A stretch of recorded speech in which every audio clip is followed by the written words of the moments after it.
Eagles. Eagles.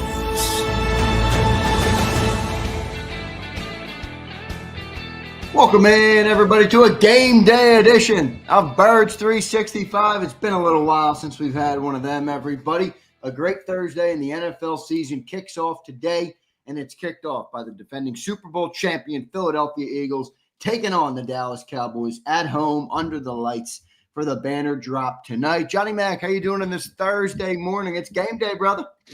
Game day, number one of 272. That's how many NFL games there are each year. The Eagles hope to be playing past 272, though, obviously, as the reigning Super Bowl champions. Thursday night. Everybody knows I'm not in love with Thursday night games, but it's nice to be in the first one because that means you won the Super Bowl.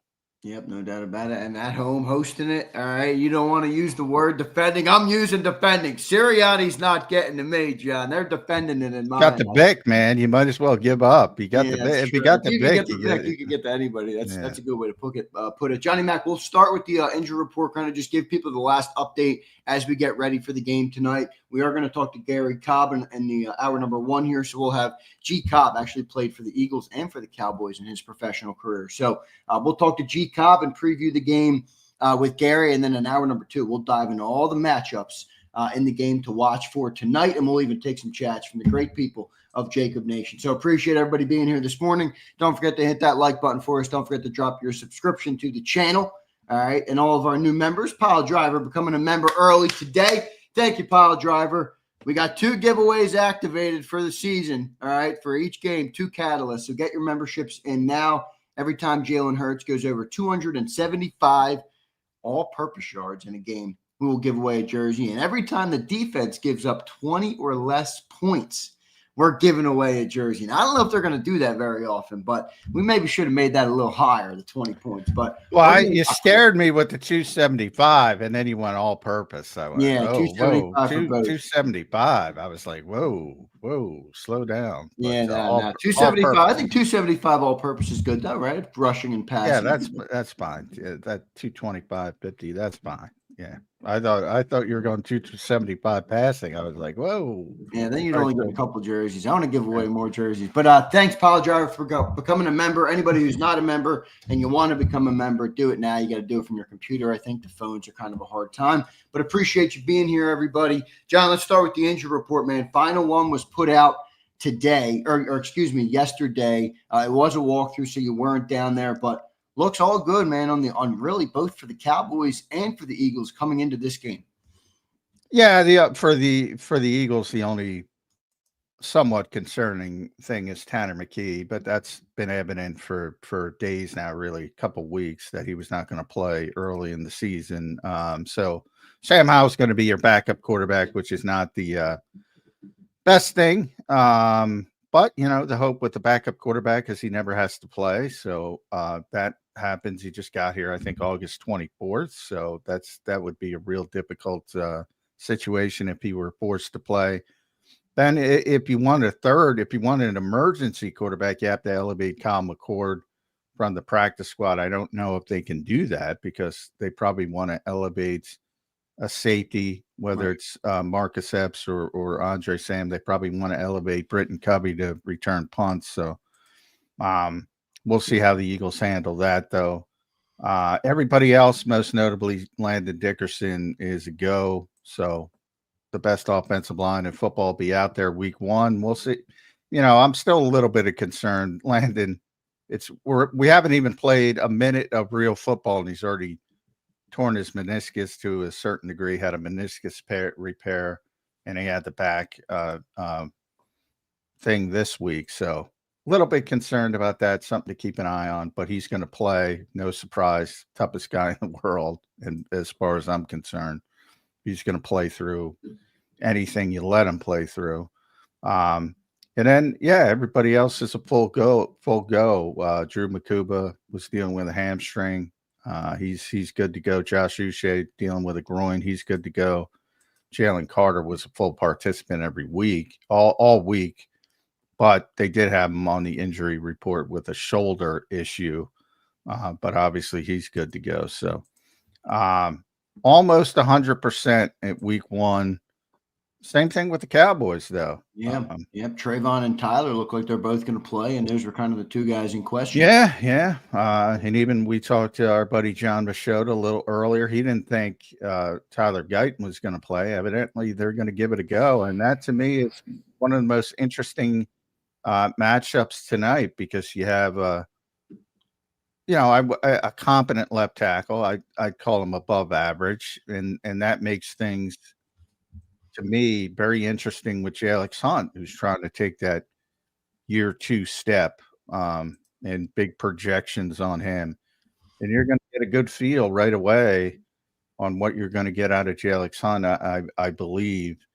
And maybe that wouldn't be the case if the backup was in there. So that's an interesting development. Obviously, Trayvon Diggs, Ron Bland, playmakers, man.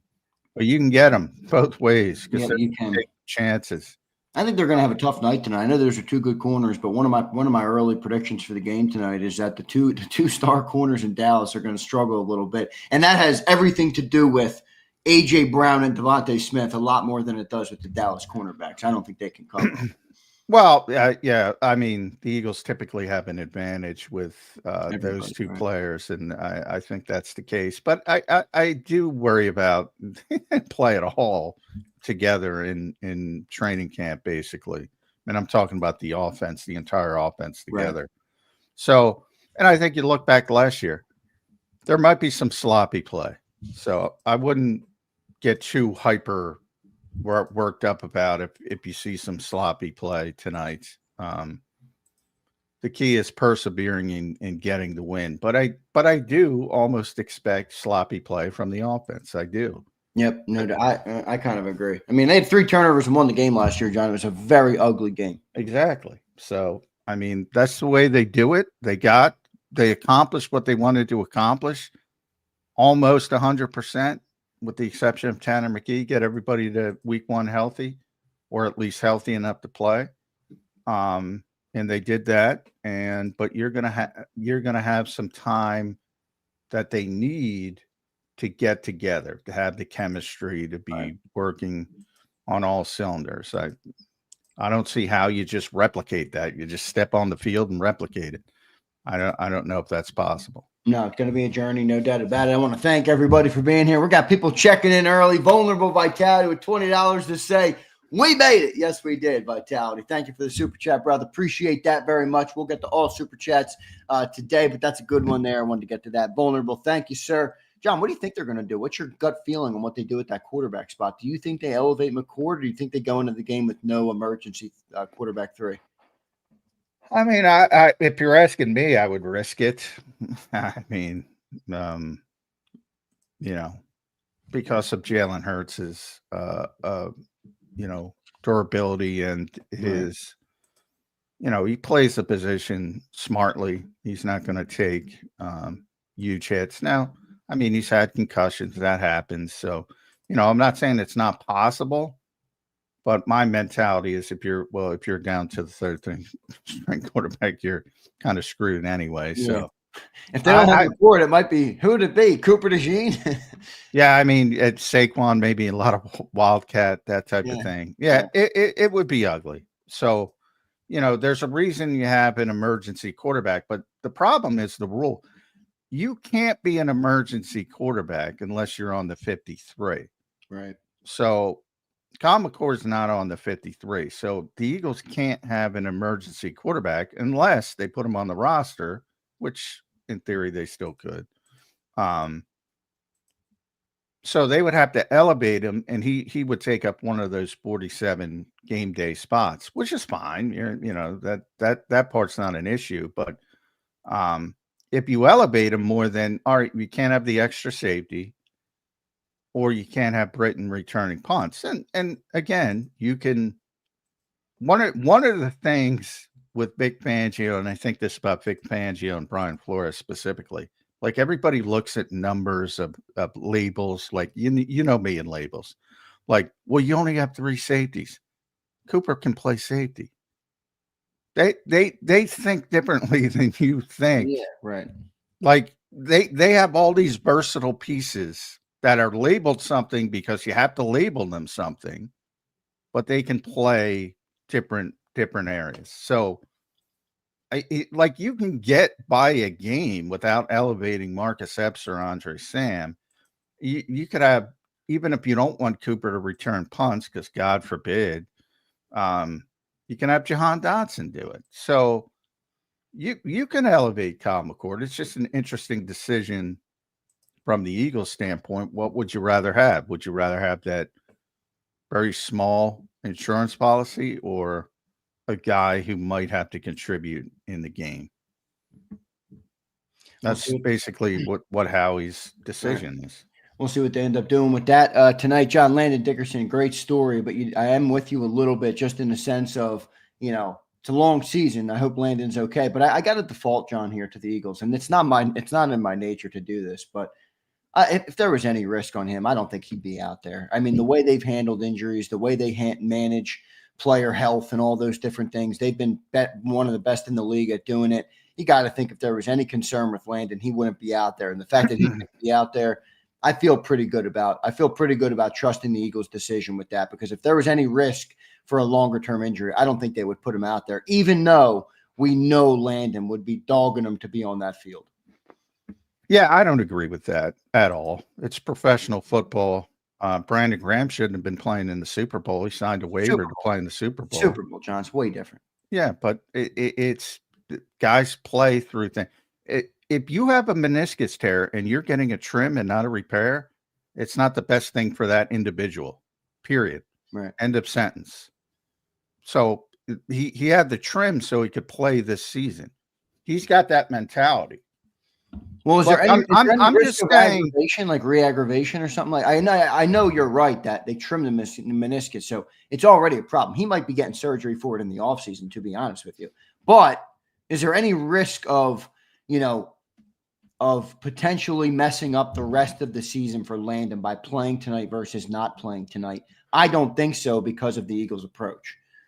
Yeah, I think you're giving way too much credit to the Eagles. The Eagles are like everybody else from the standpoint of they want their good players on the field. Now, I'm not. Look, this isn't. If you're just talking it from a moral standpoint, you don't want to be behind an NFL team ever. Best, worst, ever. If you're just talking about people's health, you don't want to say, oh, they care about. No, they don't. No, they don't. I'm sorry. That's the ugly part of this industry. Well, you're not wrong about that, but I do feel like if Landon Dickerson was, and they just removed Holland Pierce from the practice squad yesterday. So if he was Kenyon Green and they didn't have any plans for him and he's on the back end of the roster, they'd probably get the meniscus repair. But he might be the best left guard in football. And And by the way, I'm not even sitting here and saying anybody is talking Landon into anything, because nobody's talking Landon into anything. He wants to play. I'm just saying, if you truly only had Landon Dickerson's health in mind and future in mind, you would not go this route with the meniscus trim. But that's football. So I'm not blaming the Eagles, but I'm also not going to sit here and go, oh, yeah, that's and Brandon's a perfect example. Yes, it's a Super Bowl, but if you only cared about somebody's health, you'd say, no, you're going to re-tear this thing. We love you. We're not going to allow you to do it. And of course, they made him sign a waiver on top of it. Right. So they're not, so Brandon doesn't want to wake up one day down the road and say that was fucked up. And the Eagles would be. So that's the ugly side of the industry. By no means are the Eagles different or worse than anybody else. They're probably better than most. I think if you frame it like that, I'll agree with you. But yeah, they're like, yeah, come on. Good stuff. Well, the good news is, everybody, that everybody's going to be out there tonight with the exception of Tanner McKee. So we'll see how the Eagles open. John, what's your expectation for the offensive approach to the game tonight? I know you hate this question because you're always like, I want to see what the game was about. But if you had to pick, if you had to project forward, if you had to predict it, what do you think it will be? Do you think it'll be another ground and pound attack? I don't really think the Cowboys are built to stop that run game. It's almost like, until somebody proves they can stop Saquon, why not just go that route? But what do you think it's going to be tonight, or do you think they could throw the ball a little bit more than their average last year? Yeah, I think it's very similar to last year. They threw it a lot early, and they'll probably throw it more than people want early this year because they're trying to evolve. And generally, that's been the history of the Eagles in the Nick Sirianni era. They try to do some things early, and then they scale it back to what they do well. So that's what I expect. That's what always happens. That's so yeah, I expect a little bit more early, and if it gets ugly, then they'll scale it back just like last year. But ultimately, over the long haul, yeah, they're gonna rely on Saquon Barkley until people stop them. But and I think you might see some more throwing because they want to prove they can throw the ball more consistently. They want it, and not only prove it, they want to get better at it. And you know, I know our buddy Mike Sealski wrote a column about Devontae Smith wanting the football. Everybody wants the football. Yeah. Everybody. Right. But Nick can't worry about that. Can't worry about statistics. So that was his best quote ever. It's like, I don't, that's for you to worry about. So I'm 100% on board with that. But that's been their history. And you go back to last year in Brazil and Green Bay, and they were throwing the ball a lot. And people are like, why are you throwing the ball? Right. Just they're trying to elevate that part of their offense. So I think you're going to see the same thing. John, I got a great confidence in Kevin Patullo. The guy just seems grounded. He's. I told you you'd like him. Yeah, I told you. Been around the organization for 4 years. I think he has a chance to be better than Kellen Moore. And I know Kellen was good last year, but remember, me and you had that discussion. Where was he that good? Really? That's what I mean. It's a weird conversation because they went to the Super Bowl and won it and dominated it, but Kellen was brought in to, make it a high-powered passing attack, and they ended up defaulting, to the run game, which worked. So there's no criticism of it. I can't criticize him for that, but I happen to think Kevin Patullo has a chance to really kind of advance that offense to the next level. That's no guarantee he does it in week one, but I do like where they are with Kevin Patullo, and I'm curious to see where he takes him this year. Yeah, I mean, I think the only difference between Kellen Moore and Brian Johnson was the defense. That's it. And one guy got fired and one guy's a head coach. That's the reality of the NFL. So yeah, I don't think Kellen was bad by any stretch. I think he's a smart coach, and he took advantage of what he had, and he tried to do some things early to elevate, to do what he was brought in to do with the motion and the creativity and all that bullshit. He tried it. He brought in, they worked on it. It didn't work that well, and they scaled back to lean on the offensive line and Saquon Barkley. That's what good coaches do. I think Kevin's a good coach. I think he'll do the same thing. He'll try to incorporate more into it. If it works, great. If it doesn't work, you scale back to what works. I think it's the same thing as last year. John, let's go inside the mind of the opponent for a second. If you're the Dallas Cowboys, I think the best thing for them, I've been saying it all week, has been that it's week one. But the other advantage here for them is that they have nothing to lose. Nobody is expecting them to win the game. It feels like everybody's written them off since they've traded Michael Parsons. And when you get a professional locker room, sometimes that's enough to just kind of play free and be like, fuck it, go out there and ball and do what we do. But if they are going to win the game, if the Cowboys were to try and shock the Eagles tonight, what do you think their approach would be to come into the game? Like if you're Schottenheimer, if you're Dak Prescott and CeeDee Lamb, what are you trying to accomplish tonight early to set yourself up for success in the game? Well, number one, they they obviously have to protect well, because the advantage they would have would be their playmakers against a revamped Eagles secondary, at least part of it. Obviously you're going to try to stay away from Quinyon as much as possible. Cooper will be more in the middle of the field, so you're going to have to do some things against him, or try to do some things. But obviously we're talking about Adoree Jackson, Sidney Brown mainly, or perhaps Drew Makuba, whichever. You're trying to take advantage of those players with their playmakers. And number one, it comes with protection. Can they protect? And can they get a semblance of the running game? Because their running game doesn't look good on paper. I would say this ain't college. They're not shocking anybody if they win this game. They're not shocking the world. They might shock the world to fans, certain, this is the NFL. You're right. It's a good take, because this is not this is not Ohio State against, Yeah, but I do think with the way the Cowboys have gone the last couple of years, and then topping it off with the Micah Parsons trade just a couple of weeks ago, I do feel like there's a general sense of the Cowboys aren't even trying to compete really this year. Now, I know you're right. It's professional football. It can go any way, but I think more people would be surprised than you're. Well, I think a lot of fans would be surprised, but AJ already said, it's probably going to be closer than people think, because he hears that he's hearing people think they're going to blow them off the field. A lot of people do. Dak Prescott wasn't playing last year. Micah's not even here, obviously, but all the injuries they had on the defensive side of the ball.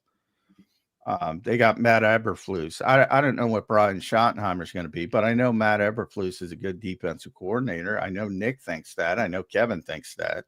All right. They're going to be better from that perspective. Are the Eagles more talented? Of course, they're more talented. But the difference between the first team and the 32nd team in the NFL is not as drastic as people think. It's about, I said, Eagles are the Eagles for the top 20 players they have. Everybody else, you can swap it out. The Cowboys might have better players. You can argue both ways in most games. So, yeah, clearly the Eagles are more talented at the top end of the roster. They're the champions. They should win. They're playing at home. They're favored by 8.5 points. But if anybody is shocked by an upset in this game, it's probably not going to be somebody in the industry, because it's the NFL. And I say it all the time. Everybody's got good players. You can talk yourself into things. CeeDee Lamb's running out there. George Pickens, Kevontae Turpin. Michael Klein can't stop talking. I don't think he sleeps when Turpin's on the schedule. Tyler Smith, all-pro guard. Tyler Guyton, I mentioned, is going to play. Tyler Booker, first-round pick. We'll see what he is. I think this comes down to trenches, John. That Cowboys offensive line is not very good. At least I don't think it's very good. And they can't run the football. I mean, how are they going to beat this team? Now, maybe they come in and air it out, and they can take advantage of Adoree Jackson or whoever's out there on the corner, and Sidney Brown and whoever's back there at safety. And maybe, you have Pickens, you have Turpin, you have CeeDee Lamb. They have weapons, but if they can't block and get space for Dak, I don't think it's going to work out. But that's the only way I could see them really getting going, is if they can get an early lead or make the passing game work early and throw. Well, everybody wants to play from the lead. Clearly, the Cowboys are going to be a pass-heavy team. Oh, absolutely. I mean, they do not have, Javonte Williams. I liked him coming out, but never really happened for him. They just do not have a good running game. I do think their offensive line has a chance to be better than people think. Not compared to what it used to be, because typically for many years they had one of the best offensive lines in football with Zach Martin and those guys. And Booker is an interesting prospect I've talked about a lot, because he's this big physical guy, but he tests poorly, but he plays well. So you have to see what he is at the NFL level. But Smith, that's that people don't like to give credit to the opposition. I get it. Not just in Philadelphia, everywhere. Like Smith's an all-pro guard, for those who don't know. Has been. You know, the second best defensive tackle in this game is on the Cowboys. You know, and that's Osa. I don't want to screw him, butcher his I'm name. thinking Moro's having a bigger year than Oh, Osa. that is absurd. All right. That is freaking absurd. You're talking about a proven guy. And I'm not even saying that can't happen because, again, it's the NFL. John, I'm just being consistent. I told you I thought Moro was going to have a big year. I got to be consistent, John. And by the way, the third best one, if he gets up to speed, is probably Kenny Clark in this game. But he's not probably going to be up to speed with the Cowboys scheme and all that. So they do have good players. No, it's not Ohio State versus Illinois Wesleyan. They're not going to shock the world. They might shock You've been picking on Illinois Wesleyan. I know, I have. I have because I used to go to Vanderbilt, but Vanderbilt's good now. I can't make fun of them, right? Because of their quarterback, that little kid from New Mexico State. Is he still there? I don't know, but they're good now. I gotta look. I know they beat us last year, which was pretty embarrassing. Johnny, that good stuff, man. Great opening segment. I want to welcome and thank everybody for being here this morning. It's game day, everybody. You can feel the energy in the air. Anybody that's lived in this city, when the Eagles play, it's a different place, man. And if they win, it's a joyous place. And if they lose, you're getting honked at in traffic, people cutting you off. It's no good. So let's hope the Eagles get a win tonight. We're going to go to our – what's that? That's going to happen anyway when people try to get down there today. That's true. Johnny Mac, let's go to our main man, Gary Cobb, set to join us here from Fox 29, joining us here this morning on a game day edition of Birds 365. G. Cobb, welcome to the show, man. How you doing on this game day edition of Birds 365? Well, I'm doing great. The big thing is, how is our football team doing? And I think they're ready, but it's going to be a tough game. I think just looking at some of the things, because of where I think Dallas is strong, which is in their passing game. We're going to find out how the Eagles are doing in the secondary, and are they going to have a pass rush and everything? Things that we hope are going to be positive answers, but haven't been proven yet. So. We're going to see what they're going to do. Well, G-Cobb, I want to start as a former NFL player, and you got the helmets in your background of the teams you played for. One of them being the Dallas Cowboys, but but you gave it away with the helmet, so I might as well tell people. But I want to talk G-Cobb as a player because I've gotten this a number of times already. That's why I pushed back on poor Zander. It's not his fault. The Cowboys would shock the world. Look, don't get me wrong. Yeah. The Philadelphia Eagles are the better team. They're the reigning Super Bowl champions. They're the more talented team. They're at home. They should win this game. But this is the NFL. It's not your old USC team playing against some patsy on homecoming. Everybody can beat everybody. Everybody's got good players. Please talk to the fans about that. Well, I think everybody's got to know that the Cowboys are just talking about their passing game, and that they've got some good defensive players too. That Micah Parsons wasn't the only defensive player that they have, but offensively, Dak Prescott is a good quarterback, and they're going to be throwing the ball against the Eagles. We don't know how good the Eagles secondary is. I'll tell you this, with the way that Howie Roseman has been making moves and things. You can see he's not sleeping well, thinking about their secondary. So are they going to be able to just totally shut down the Cowboys, their offense? When you look, you got CeeDee Lamb as a receiver, George Pickens, and that little kick returner too. Devontae Turpin. I guarantee you Michael Clay doesn't sleep. He doesn't sleep when Turpin's on the schedule. Well, I'll tell you that, chances are they're going to score some points. How well they're going to play. Are they going to dominate the Eagles? I'm not going to say that, but I think, to be fair, you figured that offense with the weapons that they have, they're going to score some points. So it's going to be a battle. I think that defensively, I'm not sure what the that the Cowboys are going to present. And see, the thing about it is they've got new people that are going to be, calling the shots for them. They're going to be guys that are going to be calling the defenses and then calling the plays are different coaches. So we don't know exactly. In fact, just talking to the Eagles over there, numerous players said, Jalen said it. He doesn't know what he's going to see. What is he really going to face? So that's going to play into it, because how good are their schemes? How good are the Eagles going to be in making the adjustments and everything? And I think because they've got more and more veterans, and the Eagles have played together that offense, they should be able to make an adjustment to whatever the Cowboys are throwing at them. And then you got Jalen, a veteran quarterback, who's got to be able to make some adjustments. Kevin Pertullo, he's going to be calling the plays and everything. So you got people that are used to working with each other, guys who have been playing this game for a while. So I expect them to make a good adjustment, that offense. Now, defensively, of course, you got some veterans over there too, but you got a lot of young people on the Eagles defense, a lot of youngsters.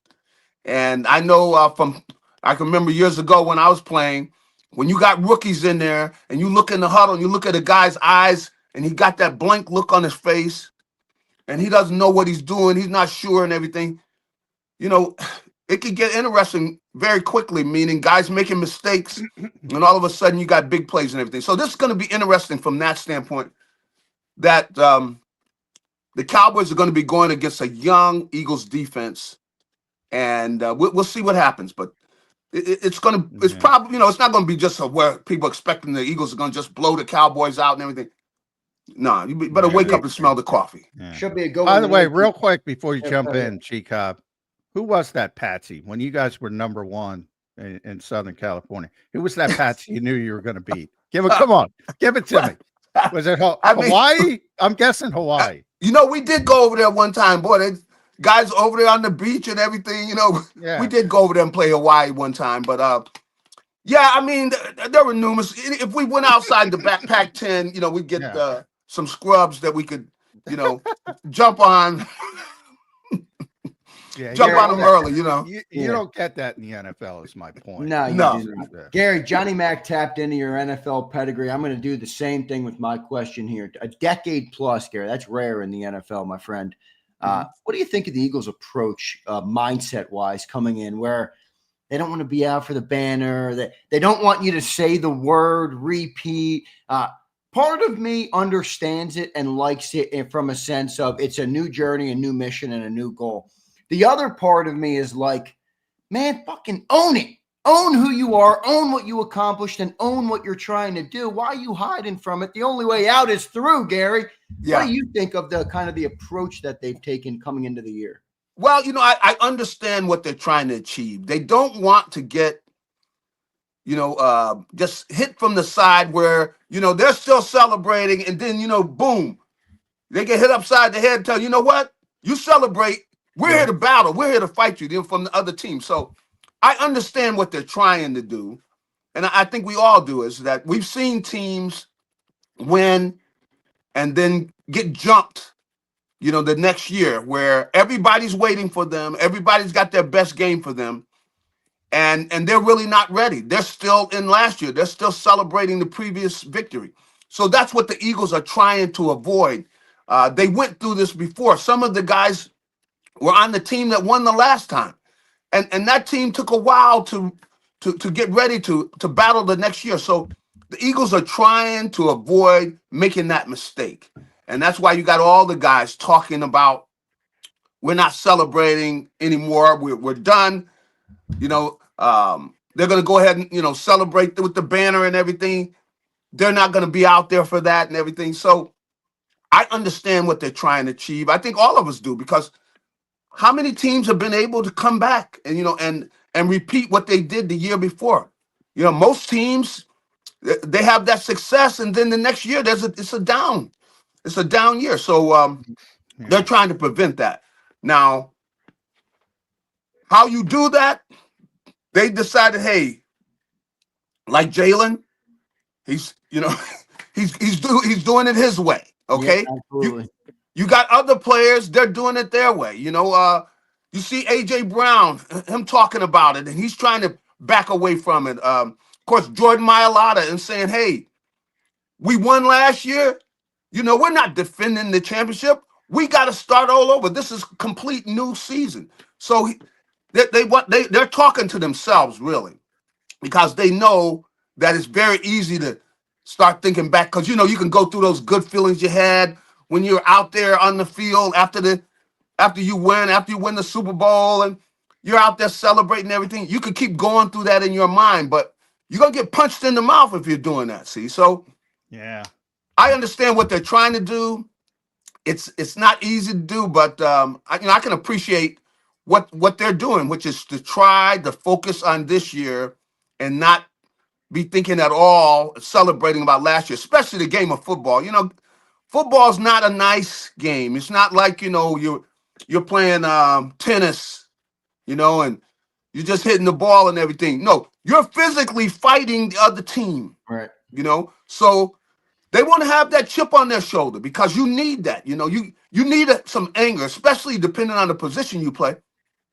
You got to play the game angry. You can't be out there, the other teams fighting you or punching you in your face, and you're not, coming in angry because you're thinking about and celebrating the last season. So you need a little anger. You need somebody, some guys, I know I play with guys who like somebody to say something nasty to them and everything, to give them that motivation. Right. Of course, we saw a great guy who did that was Michael Jordan in basketball. He liked to have somebody say something to him, something to tick him off, because that gets you to play at your highest level. And Right. I think that's what the Eagles are going to try to do this season. What about all the off-field stuff? I bring that up, G, because as we're talking here, I've gotten 87 emails about companies breaking stuff with the Super Bowl champions on the eve. They're trying to take advantage of the big hype for the NFL season opener. The latest being Jalen Hurts is going to be on a Wheaties box. Saquon Barkley's doing documentaries with Martin Scorsese. C4 Energy's I'm giving out free plugs. They got billboards and everything else, and Saquon cheesesteaks again, and all over town. People are going to see Saquon all over the place, and a million other endorsements with Wawa and blah, blah, blah. Look, it's opportunity. I don't blame the players at all. How cool is it to be on a Wheaties box? That's right. I don't blame them at all, but how do you keep that from seeping in? That's what makes this thing tough, because you don't want to, a guy doesn't want to blow an opportunity to make a few dollars, and players have to think, they're not going to be playing the game forever. So if they get an opportunity, it could be an opportunity that ends up opening the door for them, that they're able to do some kind of occupation for the rest of their life. And of course, you're not going to turn down big money, so that's the tough thing about it. And, you really need to have some balance, because you can look and see guys going too far, where, they don't have their mind on the game. See, now when you get to that point, you need leaders to step in and say, "Hey, dude, look, man, you got to stop all this nonsense." You need guys in the locker room say, "Hey, look, get your mind on this game. Stop, dabbling in all this foolishness and everything." So there's a balance. And I can't say I know where the Eagles, where that line needs to be drawn. But at some point, the coach, the leaders on the team have to step in and tell players to, they got to draw a line. So they might say, "Hey, look, we don't want you doing any kind of advertising and anything after, let's say Thursday or wherever you're gonna say. We don't want you where you're going out cutting ads like on Saturday, the day before the game. You're out doing some kind of thing where your mind is all on that stuff." You have to draw some lines, and somebody's got to be the bad guy. And I don't know where they have drawn the line, but all these things they're doing, that takes your mind away from the game. And you have to focus. There's so many things you got to think about with all of the defenses you play. If you're playing defensively, the coverages, different things you're going to do if they go in motion, and you go into an automatic. So you got to know this. And if you make a mistake, it's going to cost you points. So that situation where, boy, I just take my hat off the guys, but somebody's got to draw the line, whether it's Nick, whether Jalen has to come in there and draw the line. Somebody go, look, if I see anybody in here doing some kind of ad the day before the game, we're fining you. We're going to fine you. We're not putting up with that because you can't do everything. And, you might have a guy that's helping you make some other dollars and things. Of course, he's pushing that way. Oh, you can do this and you can do that. You got to wait. Hey, look. Don't be promising that I'm going to do anything after Thursday or after Wednesday. You got to draw the line somewhere, and somebody's got to step in and make sure that the guys are ready to play football, because ultimately that's what has brought all these opportunities to them. And, they don't want to get embarrassed because, teams are going to be coming after them, and they're going to get a real good effort out from the Cowboys. Jay, tell me what you're thinking on the Eagles offense coming into the game tonight. They got Kevin Petullo, who's been in the organization for 4 years, one of the more experienced guys just from being here with this group. Kellen Moore was brought in from the outside. What do you think of this offensive game plan specifically tonight for this Cowboys team, Jay? It feels like, and again, I don't want to get ahead of myself, but get those boys up front, beat the shit out of them physically like you did all last year. Run the ball with Saquon Barkley, and you should run yourself to victory. What do you think the offensive game plan is tonight coming into this battle? Well, they are definitely going to come out and run the ball. I think that, Dallas has been working on how they're going to stop the Eagles' running game. They've been working on that for maybe a month, so. Maybe 2 years. Yeah, maybe. That's right. So, if they are having some success slowing down the Eagles' running game, the Eagles have to make an adjustment. And they did that in the Super Bowl, because Kansas City was doing a good job against the running game. They made the adjustment. So that's what their season is going to be like. Everybody throughout the whole offseason, when I say everybody, I'm talking about all the teams they're going to play, all their defensive coordinators that they're going to face. They have been working on stopping Saquon Barkley. So a team that's having some success, the Eagles are going to have to make adjustments. Kevin Petullo is going to have a passing game that is going to, in some way, use the fact that they're lining the box. They got all these people in the box. We got to take advantage of them through the air. So I think the Eagles are going to have to do that some this year. I don't think they're just going to be able to just run the ball against everybody, because teams have seen what they did last year, and they're going to stack the box like Kansas City did. And the Eagles have got to make them pay like they did in the Super Bowl. So there's going to be adjustments like that. There are going to be some games where, hey, they run for 200 yards. So, but they got to be ready to make adjustments. They're going to have to make adjustments. And I don't know what we're going to see against the Cowboys, depending on how much success that they have. But they got to be ready. And that AJ and Devontae and all the rest of them, they're ready to do some damage through the air. So they got to be ready to do that if that's what it comes to. Well, I'm going to ask you to put on your defensive coordinator cap, Gary Cobb, and because I've heard that a lot, that people are going to try to do what Kansas City. My thought process is, why the hell would you want to copy what Kansas City did? That didn't work. They stopped Saquon. That didn't work. Yeah. Well, because so many defensive coordinators, they hate you running the ball on them. They really hate it. And I think that what they're going to do, though, you're going to see some people that are going to try to do both. So they're going to, depending on the formation they see, they're going to try to move up into a defense to stop Barkley. But at the same time, they're going to want to try to give you different looks and still have people back there to try to defend, the pass and defend those big plays that the Eagles were able to execute against the Chiefs. So it's going to be a dancing match, meaning like there are going to be times you're going to see people moving up and back because they want to try to disguise what they're in. But they're not going to just give up those big pass plays as much. See, so you're going to see people moving up, moving back, and try to give a look to where the Eagles don't know exactly what they're in, meaning they're going to give the look like they're going to be all up there where they got 8 guys up in the box to stop Barkley. And before the ball is snapped, you're going to see them dropping out of there and to try to stop the passing game. So they're going to try to do both because they saw what happened to the Chiefs. So you're going to see these defensive coordinators trying to disguise what they're doing, but really trying to do both stop Barkley and not give up those big plays because, as you can see with the big plays, I don't know, they're almost worse than the long runs. I mean, have the Chiefs give up 40 points.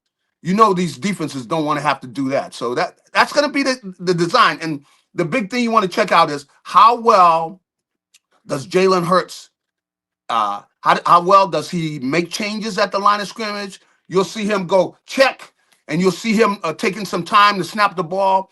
The Eagles will try to get in and out of the huddle very quickly so they can get up to the line and put pressure on the defense by calling the play at the line of scrimmage to make changes. So that's going to be an interesting part of the game to see how this whole chess match goes. Eagles changing, running plays to pass plays, changing pass plays to running plays, depending on what they see. So it's good that you're going to have people not making too much noise when the Eagles have the ball. You're going to see the players doing this because they want them to keep quiet so they can make these adjustments at the line of scrimmage. But that's going to be one of the keys to this game. Yep, something Jalen Hurts improved at dramatically last year from week 1 to the Super Bowl, and maybe when he had his best game ever doing that. Jay, if you're Vic Fangio tonight, I think the only real spot where the Cowboys have a clear advantage is they got CeeDee Lamb, they got George Pickens, and then you mentioned they got Kevontae Turpin. If you're Vic, how do you manage those guys with the 2 secondary players that you have that are new? You're going to have Adoree Jackson, who is a veteran player who knows how to play the position, but is new in Philly. And then you're probably going to have Sidney Brown back at safety. If you're Vic, how do you mitigate the damage they can do to that part of the defense? Well, of course, you're going to make sure you pray a lot before the game. I'm prayers never hurt anybody, Jay. That's right. But the big thing they're going to do is I think they're going to be more conservative with their plays. I mean, with the defenses he calls. That means, you're sitting in a 3-deep coverage where you're playing zone, so you're going to kind of guard against any big plays early. And then depending on how the defense is playing, you'll see them start getting more aggressive, where he's start going in man to man. You might even see him blitz a little bit, which is something he rarely does. But the key, I think, there is going to be, how, of course, the secondary plays, but it's really going to be the pass rush. He doesn't like to blitz a lot. So it's dependent upon those guys up front to put pressure on the quarterback through the pass rush where they're beating the guy that's trying to block them. So that's going to be the key. If they're able to get pressure on Dak, then I think you're going to see Vic mix up the coverages and things, but he's going to have a lot less pressure on him if they're able to get to the quarterback. If Dak is back there patting that ball, he's going to be he's going to have a good start then if he's got time, because you can only cover a good group of receivers but so long. And if you got a good quarterback and a good group of receivers, they're going to be getting open eventually. So if you're not getting pressure on the quarterback. So we'll see how much pressure are they getting on Dak early in the game. And see, that's going to decide how Vic is going to call the game. So it's going to be interesting. And of course, if the Eagles get a lead, then they got to throw the ball all the time. And they can make adjustments there. But the big thing is if it's a close game, and the Cowboys are having success and the offensive line is doing a good job, then the Eagles are going to have their work cut out for them. Because, if you're not getting pressure on that quarterback, a good quarterback is going to have a good game against you. So that's going to be really the key. Can they get pressure on the quarterback with just the 4 guys going after him? Now, if they can't, then, Vic is probably he's not going to be blitzing, especially a veteran quarterback. So like Dak. So he's probably going to still be more conservative, and the Cowboys are going to have to dink and dunk, down the field because he doesn't like giving up big plays. Yeah. Yeah. Offensively, last one for me, and make sure to follow G on Twitter. Does a tremendous job. Box 29 still doing stuff there. So offensively, and you grew up in a different era, two-a-days, all that kind of stuff, where you arguably prepared too much. They beat you guys to hell. So there's a give and take. But boy, I got to tell you, and you were down there quite a bit, G Cobb, in that the starting offense on this team, very few question marks. Tyler Steen, perhaps, that's it. Everybody else is proven. We know they're good players. We know they're going to be playing well eventually, but they didn't play a lot together over the summer. Yeah. Eagles are being cautious with AJ and Devontae, and Landon was in and out, and a bunch of guys took days. And Lane had a couple veteran days. That starting 11 did not have a lot of reps together. Does that mean sloppy play? That's what we got in Brazil last year, week 1. Does that mean sloppy play, and people should temper it a little bit, at least early in the season? I think it does to a degree, because you need to be able to get into a flow. You need to be out there to get the timing of everything. And like I said, I was listening to Jalen, and he was saying he's going to see what they're going to see, because he doesn't know, the defensive coordinator with these particular players. So they don't know what they're going to get from the Cowboys. So that's why he's going to be coming up to the line of scrimmage. We're going to be looking, well, what are the Cowboys doing? And Jalen's going to be looking, well, I got to find out what the Cowboys are doing. So that is going to be one of the things about this game, which I think it just throws a big question mark into it, because the Cowboys defense, what they're going to be doing offensively and everything, this is going to be new to us. This is a new team with a new coach and everything, but we know who their best players are, but we don't know exactly what they're going to be doing. So that's where this thing is going to get interesting. And I think, of course, the Eagles are going to want to enforce their will on the Cowboys. So you're going to, they're not going to let them not give the ball to Saquon. So whatever they're in, they'll make an adjustment. We're running the ball on you guys. They might as well have the offensive line come in up there and go, like, hey, you guys, we're running the ball on you, whether you like it or not. Right. And so I think the Eagles are going to come in there with that type of attitude, and they're just going to execute their offense. They'll make adjustments, but they're going to start out with that running game. They probably will take some shots if they see them in some defenses where they got everybody up there in that box trying to stop Saquon. Then you better believe, Jalen's going to check out of it, and he's going to throw that ball downfield. So I think the Eagles, they don't know exactly what they're going to do, but they're not going to let the Cowboys dictate to them what they're going to do in their offense. So it's going to be it's going to get back to, we're going to punch you guys in your face, and then you guys react, like a good boxing match. Yes, sir. Where you got a pounder in there. I think the Eagles are going to do some pounding and try to enforce their will on the Cowboys. Jay, last question here, brother. It's game day. We've been waiting for it all off season long. You got to give me your pick. Who you got tonight? Eagles, Cowboys, NFL opener kicking off at 8:20 tonight. Well, hey, I got to go with the Eagles in this game. I mean, I think that it might be a little blurry there in the first half, but I think ultimately, because they got a good coaching staff and everything, they're going to make the adjustment. So I think they're going to have success running the ball on them. I'm interested to see if some of the backup running backs get in there, how they decide to do that, like how many times they're going to give the ball to Saquon and everything. So I think they're going to enforce their will on them, but I see the Eagles winning the game, like 27 to, 27-16, something like that. Yeah, it's very, very close to my score, G. Very close. Yeah. Gary Cobb, thanks for joining in this morning, brother. We love having you here on JAKIB Sports. Always good to talk to you, my friend. Enjoy the game tonight, G. the NFL season kicks off, and it's all fun from here, my friend. So appreciate you doing it today. We'll talk to you again soon. All right. Hey, sounds good. Have a good one. All right. Thanks, bud. Gary. There's G Cobb joining us right here on Birds 365, a game day edition of Birds 365 taking place here. John, we've been waiting for this game, man, all off season. We've talked every single day, getting through each moment, each grind, each period of the off season, and now the game is officially upon us. We got plenty of good stuff to talk about in hour number 2. We'll take some super chats from the great people, but John, something I got to hit you with before we go to the break.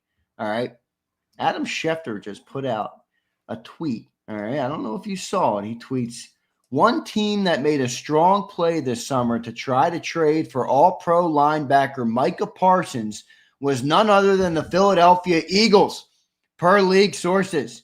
The Eagles called the Cowboys to see if they could acquire Parsons and bring him back to Pennsylvania, but the Cowboys had no interest in trading Parsons in the division, especially to the defending Super Bowl champion Eagles, whom they open with tonight. Yeah, well, I've said that pretty consistently. Well, first of all, the Eagles love Micah Parsons. I tried to tell people that for many years. They don't, and I almost wished it would happen. I said a couple times because I'd love to see the immediate turn in the fan base. But yeah, no surprise at all to me. The Eagles are, very cognizant of, and their mentality is, pay good player, play great players. If you get a great player, then you pay them. Right. Now, the difficult decisions come with the Milton Williamses of the world, who are good players but not great players.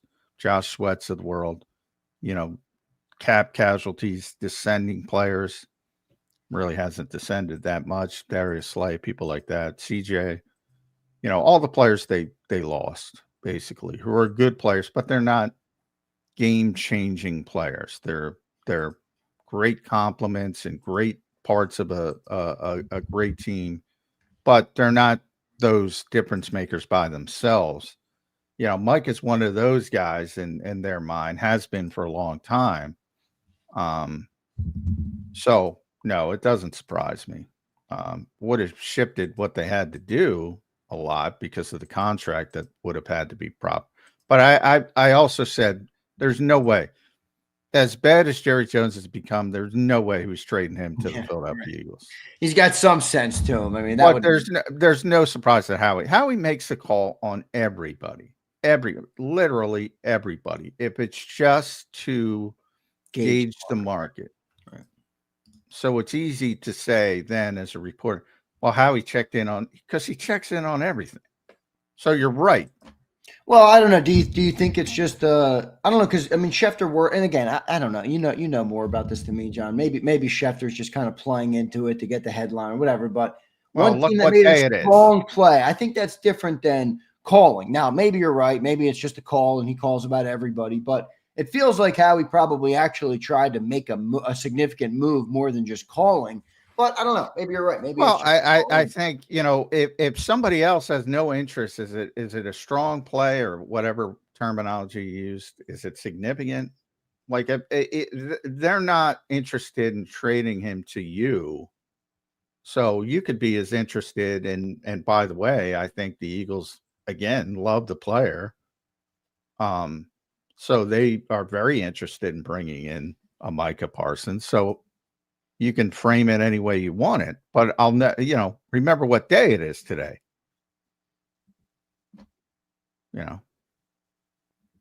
Eagles season Cowboys. Opener. Right. Could have put that out 3 days ago. Could have put it out 2 weeks ago. Could have put it out 2 months ago. So be cognizant of what day it is. No, I agree. But anybody who's watched this show, and they, many of them don't believe it because they hate the Cowboys, obviously, majority of Eagles fans. The Eagles love Micah Parsons as a player. Always have. Good stuff. Let's get some super chats here. Appreciate everybody being here today. Hit that like button. It's game day, everybody. We got to get at least 200 likes on the show today. I want to thank everybody for being here. Here was Robbie. Robbie, thanks for the super chat. You alerted me to it while we had G Cobb on. I'm like, holy shit, it's Robbie, right? Let me go check this on Twitter. So Robbie said how we tried to trade for Parsons per Schefter. Robbie, thank you, brother. Appreciate it very much. TK Washington, member for 13 months. Look at that. Thank you, brother. Game day, go Birds. Go Birds, brother. Appreciate you being here. Shane White becomes a member. Shane, thanks for becoming a member, my friend. You're officially eligible for the JAKIB giveaways this year.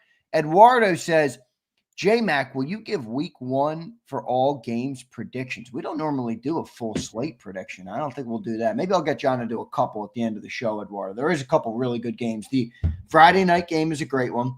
The Sunday night game is a great one. And there's another great one at 4:25. I think it's Lions-Packers at 4:25 on Sunday. So there's a couple that's really, a good one. That's a really Packers, good one. yeah. That's Big fan of both clubs too. Sunday night, John, you have Bills and Ravens to open the season. That's a hell of a game in Buffalo. Good matchups. Yeah, good so matchups. a couple really good matchups here for week 1. So Eduardo, thank you for the super chat. Last one here. Prince Swayze says, J-Mac, I'm at Starbucks. Do you need anything? I can grab you a double shot latte. Yeah, well, I'm gonna be as soon as I get off the show, I'm gonna guzzle down some coffee because it's gonna be a long day. But yes, it is, John. You better get a cup for later on too. We got a long night, and we'll be right back here in the morning at 8:20. The game day grind kind of gets me going. I got to be honest with you, John. It kind of gasses me up a little bit. It's like, I wish we had the Friday night game. I wish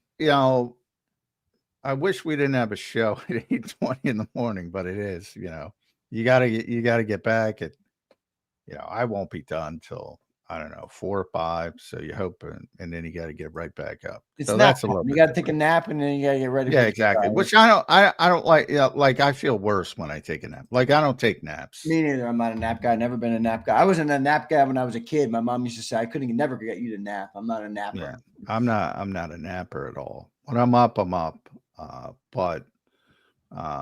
Yeah, so I think that makes it worse if you just take a nap, but we'll see. I'll make it. I usually make it. Yeah, we'll be good. We'll be good to go. Good stuff. Appreciate everybody for being here today. We'll take a quick commercial break. When we come back, we're going to dive into the matchups in this game, offensively, defensively, what to watch, what to look for, and some of the other X factors that might emerge in the game. And we'll close out our Thursday Birds 365 show with our predictions for the game tonight. So looking forward to doing that. That game will kick off at 8:20 p.m. tonight, everybody. So we are at 11 hours and 20 minutes away from that opening game, from that opening kickoff. So looking forward to doing that. Appreciate everybody for being here. Hit the like button. We'll be right back.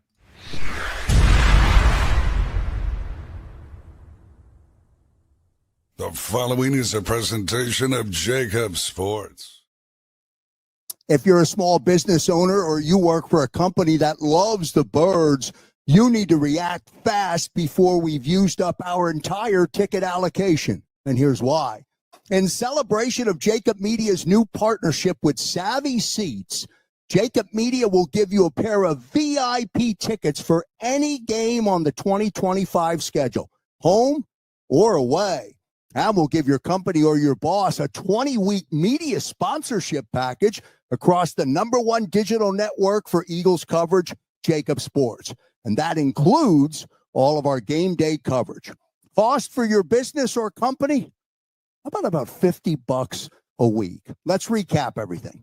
20-week sponsorship package on JAKIB Sports, including commercial spots, live reads, and liners. Inclusion in all of our game day coverage, including the soon-to-be-announced Green Zone, and a pair of tickets to the home opener or any game on the 2025 regular season schedule. Remember, that's home or away. If you're in Kansas City and you want to go to the game against the Chiefs, no problem. If you live in Florida and you want to go to the game in Tampa Bay at the end of September, no problem. Text Krause at 267-261-3428. That's 267-261-3428. And remember, do it quickly before this incredible gift is gone. JAKIB Sports and Savvy Seats puts you right in the action with VIP seating as we are proud to announce our partnership for the 2025 season with savvy seats. Text Krause right now at 267-261-3428. That's 267-261-3428. And pick your game today. If you own a company and you're not producing a podcast, you're missing out. The public consumes messaging when they're ready. Join the professional podcast network of companies and let JAKIB Media Partners put you in the podcast arena. Come to our professional studio or we'll come to your place of business and professionally produce your company podcast. Call JAKIB Media right now at 267-261-3428. 267-261-3428. EAGLES, Eagles.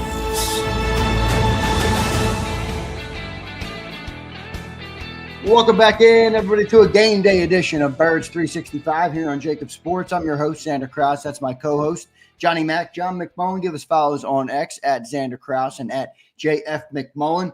The game will kick off tonight, everybody, so lock in, get ready. We've all been waiting for the Eagles season, and it is officially upon us. John, let's dive immediately into the game tonight and kind of look at some of the key matchups in the game tonight. You know, the first one that comes to mind here for me, and I'm thinking post-Micah Parsons trade, looking at that Eagles' dominant offensive line. What do you think of that Dallas defensive line going up against the Eagles' offensive line in this game? You know, maybe potentially they improve their interior. On the edges, they're not as good, but the Eagles have a pretty damn good offensive line all throughout with the one change of Tyler Steen. What do you think of that matchup coming into the game? Yeah, I'm going to be most focused on Tyler to see how he handles it. Obviously, you have a tremendous confidence in the other four guys, and you should. Tyler's the one wild card. I think he's going to be fine in the run game. The question is pass protection, and it's a couple guys now. I don't think you have to worry about Kenny Clark too much today because he just got there. But Osa's a big time player. And I imagine they'll try to get him singled up as much as possible, if that's even possible, because that probably has to do with how effective the Eagles' edge rushers are. And let's be honest, I mean, the Eagles leave their tackles on an island against the greatest pass rushers in football. So they're not going to change because the Dallas Cowboys are here without Micah Parsons. So it's going to be tough to do that. But Tyler Steen, when he did play last year, more of the issues were in pass protection than run blocking. So that's something to keep an eye on. And then, you know, most of the questions are defensively. But my only questions offensively for the Eagles have to do with, you know, chemistry and not playing together. And they might need a little time to ramp up. But most of the stuff with the Eagles that isn't the obvious questions defensively is intangible stuff. Some of the stuff we talked about and, you know, how they handle it and all the bullshit banner talk and all the bullshit advertising talk and marketing talk. And, you know, how do you handle that kind of stuff? And, you know, Nick Sirianni spent a lot of time in the off season, which it was interesting. He talked to a lot of people that had success, you know, sustaining success, as he calls it, having sustained success. Everybody, you know, from Michael Jordan to Michael Johnson to you know, Derek Jeter to coaches. And, you know, he's very close with Jay Wright, obviously locally. Interesting one he brought up on a different show, which he typically tells us, I'll keep conversations private. And he's out there telling Jim Gray, come on, Nick. Gino Auriemma, for those who don't know, is the Connecticut women's basketball coach. And people say, well, what does that have to do? Well, he's looking for the mentality. They've won 12 national championships. Right. 12 national championships. So in his arena, you know, he's the guy who has figured out. Now, again, it's a little bit different. They have more talent than everybody else. But the mentality, and I thought it was interesting what he told him. He said, forget all the being hunted stuff, because everybody says that, right? You're no longer the hunter. You're being hunted. Everybody says you're going to get the best shot. You got the best shot from the Cleveland Browns in joint practices, for God's sake. You're going to get the best shot from everybody on you're going to hear that all throughout the season. Which is probably a reality too, though, right? Like it's one thing you just say it, but you do think I do think everybody will give us their best shot. But Gino's mentality was in your DNA, you're the hunter. You've always been the hunter. That's why you won the Super Bowl last year. This is what he said to Nick. Why you went to the Super Bowl a couple years before. You're the hunter. You go out, what's in your DNA, and you give them your best shot. So that was his advice. Don't just accept that you're the one being hunted. And I think he brought it up because it obviously resonated with him, and everybody kind of defaults to that mentality. So I do think he and I'm talking about Nick, he tries to think about things in different ways than conventional wisdom. Because the conventional wisdom is, all right, you're everybody's taking a shot at you now. Why? Go take the shot at them. Yeah, I love it. It's a great mentality. John, I want to go back to something you said about the offense and the chemistry and just kind of your thoughts on that, because I had some guy comment to me the other day. He's like, yeah, this is the dumbest take I've ever heard. These guys have been together for 3 years. How could you ever talk about the chemistry? And I'm like, well, I mean, I know maybe you're right. Hey, they have been together for 3 years, but haven't had a lot of reps this off season. How much stock do you put into that? I mean, do you think the chemistry is a real thing to watch? Obviously, you just mentioned it, but to what degree do you think it goes to? Well, early in the season, it's fun. I think it's ridiculous to assume all right, you've been together for 3 years. It doesn't mean you leave in February and pick up in September and just go out there and play effortless football. All you have to do is look at last season. What'd they look like the first 4 weeks? What'd they look like in the first game? They were sloppy. They persevered because they have so much talent and were able to win the game, but could have went either way. Could have had more turnovers than they did. A lot of turnover-worthy throws, as they call them. It was sloppy. They barely had any reps together in the summer. So to assume it's not going to be sloppy would surprise me. That they're not going to have any issues whatsoever. Ultimately, long term, I think that's the modern NFL. The first 2 games are sort of an extended preseason. But they count and you want to win them. But you're going to have some of that sloppy play. I don't see any way you can avoid it. And that's the give and take, the cost benefit. They want to get to week 1 as healthy as possible. How do you do that? Be very, very cautious in training camp in the preseason. Good stuff there, Johnny Mac. John, Jalen Hurts tonight versus that Cowboys defense. What do you see there with the matchup? How does Jalen Hurts kind of set the tone early? And what do you think that looks like in tonight's matchup, week 1 opener? Yeah, I said it looks similar to last year. They'll try to, I think, throw the ball more than people expect, similar to what they did last year. They're trying to evolve the offense. They're trying to get better, more consistent in the passing game.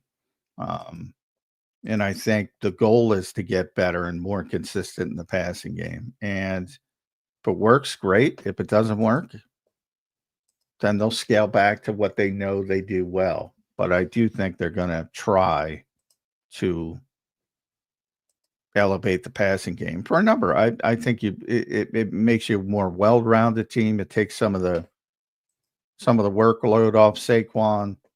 I think there's a lot of positives to it in theory. But if it doesn't work, you got to go back to what works. And Nick has been very constant with that. He said it a million times, and he'll say it a million more this year.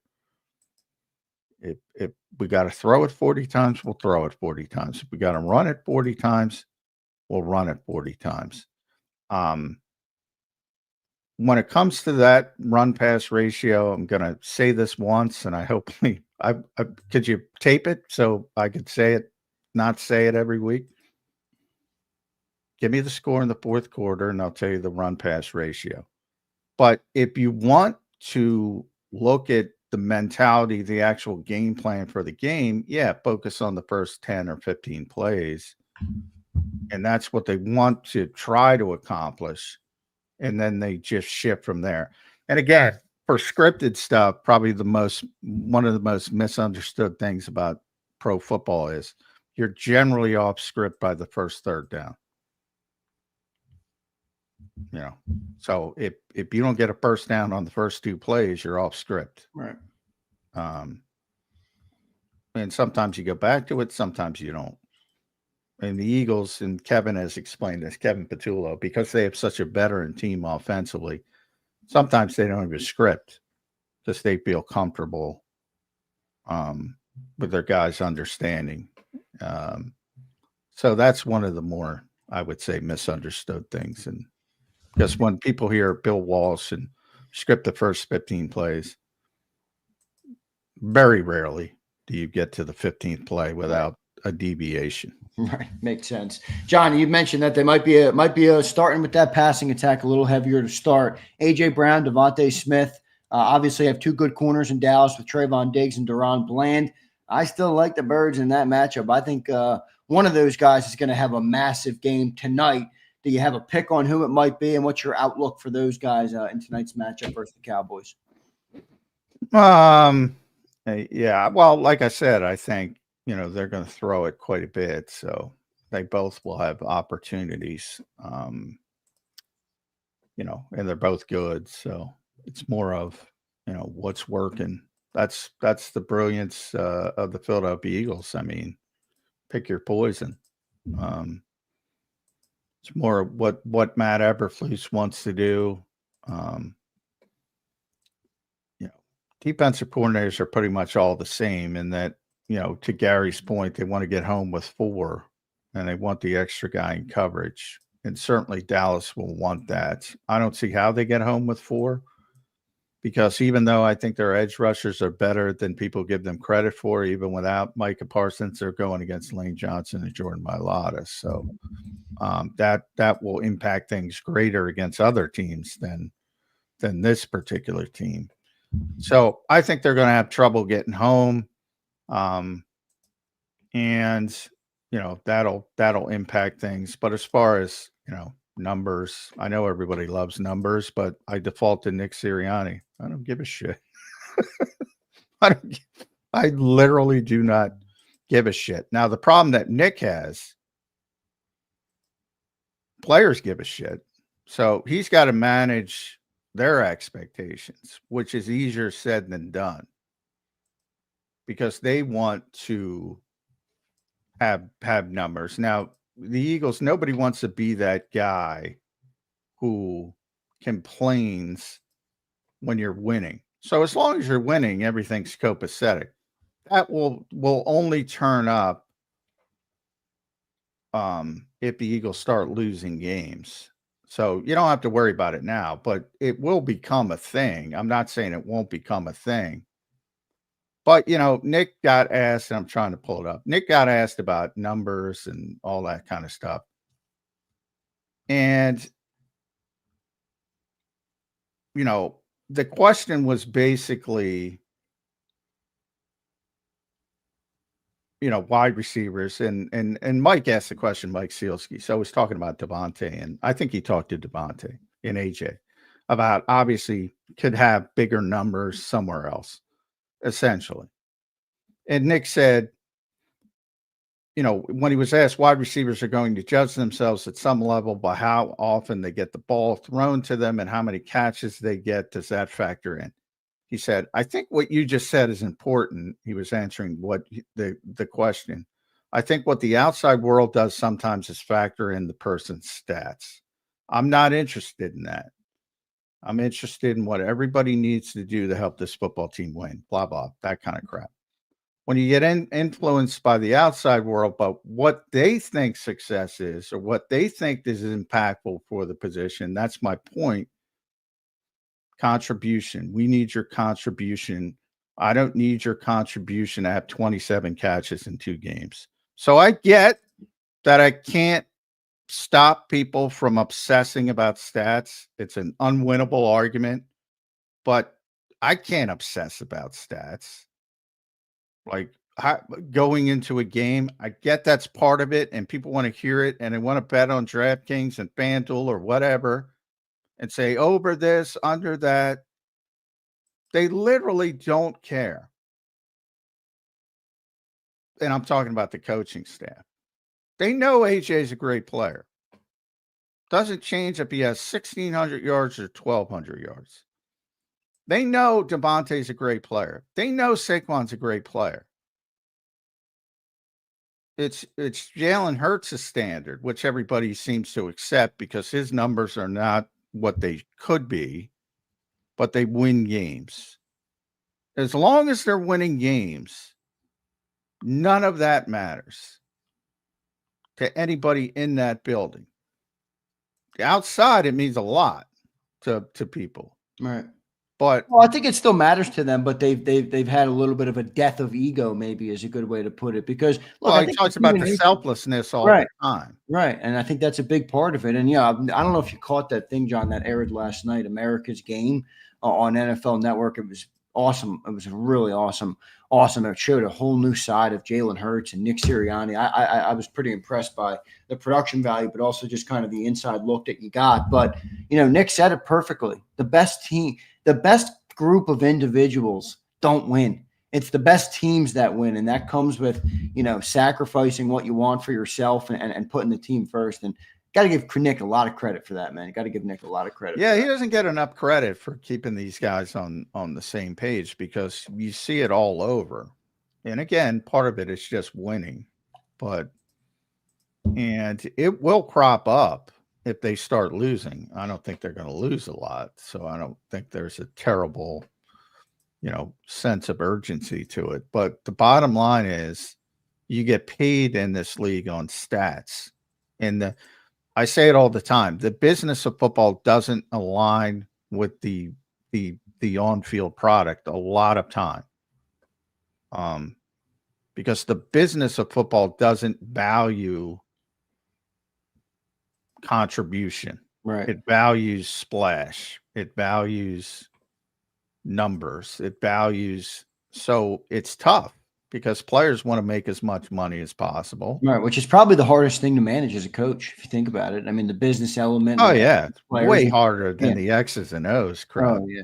Way harder. I always say, now in this world, you can go get Bill Walsh's playbook. You can, as long as you can teach it, you have every play ever run at your disposal. Anybody, you could do it. I could do it. Anybody listening can do it. The hard part is teaching it, executing it, blah, blah, blah. But the X's and O's, the ability to build this team with as many star players, and Jeffrey Lurie and Howie deserve credit as well because they pay the guys, even though the numbers would not indicate they should pay them as much as they pay them. They pay them because they know the value of the team. So that's part of it as well. You do have to pay the guys. All right. Well, the business element comes into it as well. Good stuff there, John. John, rookie contribution tonight. We talked a little bit about Jahad Campbell with Gary Cobb. Makuba's healthy. I don't know how much playing time he'll get tonight. What do you think the rookie contributions will be across the board tonight for the Eagles, if any at all? Yeah, well, I think Jahad's going to play significant part on defense. I think Sidney's going to have a short leash, Sidney Brown. Yeah, me too. I think you might see some Drew Makuba today. But I do think Sidney will start. So from that standpoint, obviously the top two picks, I think ultimately are going to be a big part of this defense. How quickly Makuba sort of gets into it is the question. That the other guys, it would surprise me if Ty Robinson is active. I think he's going to be inactive. I think Smile Munden's going to be special teams, big part of special teams. Yeah, well, we need him, and we need Keely Ringo tonight too on special teams to play. Yeah, well, Kelly will be a big part of it. Well, he better have a good one. I mean, he didn't win the corner job. We need him to make an impact on special teams with Kavontae Turpin back there tonight, John. Yeah, Drew Kendall's kind of interesting because I pretty much locked him in as one of the game day actives as the interior backup. But now, I mean, you got to have Fred active. You got to have Matt Pryor active. And the third one is basically going to be Brett Toth or Drew Kendall. And Brett's the one getting all the first team reps when Landon wasn't out there. So to me, it's Toth versus Kendall. So he might not even be active. Obviously, Cobb McCord's on the practice squad. Miles Hinton's on injured reserve. Cam Williams inactive. APR's on the practice squad. And that leaves Mac McWilliams. How many corners can you dress? He might be inactive as well, because obviously you're going to have Adoree up, Quinion up, Shakorian up, and Keely Ringo. So, unless you're going to use 5 corners, I don't know how you can keep him active. But there's a possibility, and probably more impact. How good has he been on special teams? That's probably more of the impact. But Vic said he was going to dress 5 defensive, which surprised me. So if that holds true, that means Byron Young and Gabe Hall are going to be active, both of them. And that's probably taken away from one of your secondary people. Yeah, good stuff there, Johnny Mac. Coaching chess match tonight, John. I think the Eagles have the big advantage here. Schottenheimer has a very young staff. He's a first-year head coach. What do you kind of think of that? It's almost maybe an advantage for the Cowboys just from a sense of there's so much unknown there. Like you don't know what to expect at all. What do you think of the coaching matchup in tonight, where you have Schottenheimer and Eberflus kind of managing their respective sides of the ball. And then you have obviously Kevin Patullo managing the Eagles offense with Vic Fangio, one of the best coordinators in football on the defensive side for the Eagles. Yeah, I think there's plenty. I mean, Brian's been he's been around for a long time. Right. So as the play caller, I mean, you got tons of tape you can look back on from. You can go back to the college level when he was at Georgia way back. He's been the offensive coordinator in Seattle. He's been the offensive coordinator the past 2 seasons in Dallas. So you got plenty of film to look at what he does. So I don't think it's a complete unknown. As far as how he handles the game and the team, all of that is a complete unknown, but that isn't going to affect the X's and O's from an Eagles standpoint. And the same thing with Eberflus. I mean, nobody knows Eberflus better than Nick Sirianni, and vice versa. They coach together, good friends. And the same with Kevin Patullo. He was in that group as well. So I think people assume like they're very familiar with Matt Eberflus, and Matt Eberflus is very familiar with them. So should be a good matchup there. Looking forward to seeing it. Brian Schottenheimer, I don't know what to make of him in Dallas. We'll see what he ends up doing, but should be interesting from that perspective. John, we talked a little bit about some of the best matchups in the game. Who sticks out to you if you're the Eagles coming into this game? They talked about game planning, and they don't have to game plan for Michael Parsons. All right, well, who are they game planning for? Is it Kenny Clark? Is it the interior? Who do you think it is if you're the Eagles coming into this game and you got a game plan for somebody? And I don't think they have a bad team. I don't think Michael Parsons being gone made them that much worse. I think it starts with Osa up the middle. That's the guy they'll probably have the big circle on, and also the corners, because to me that's, you got to be careful, but you got to take advantage of it as well. Their propensity to gamble. So I think you're going to see some double moves at some point. Try to take advantage of them jumping around and maybe get a big play over the top.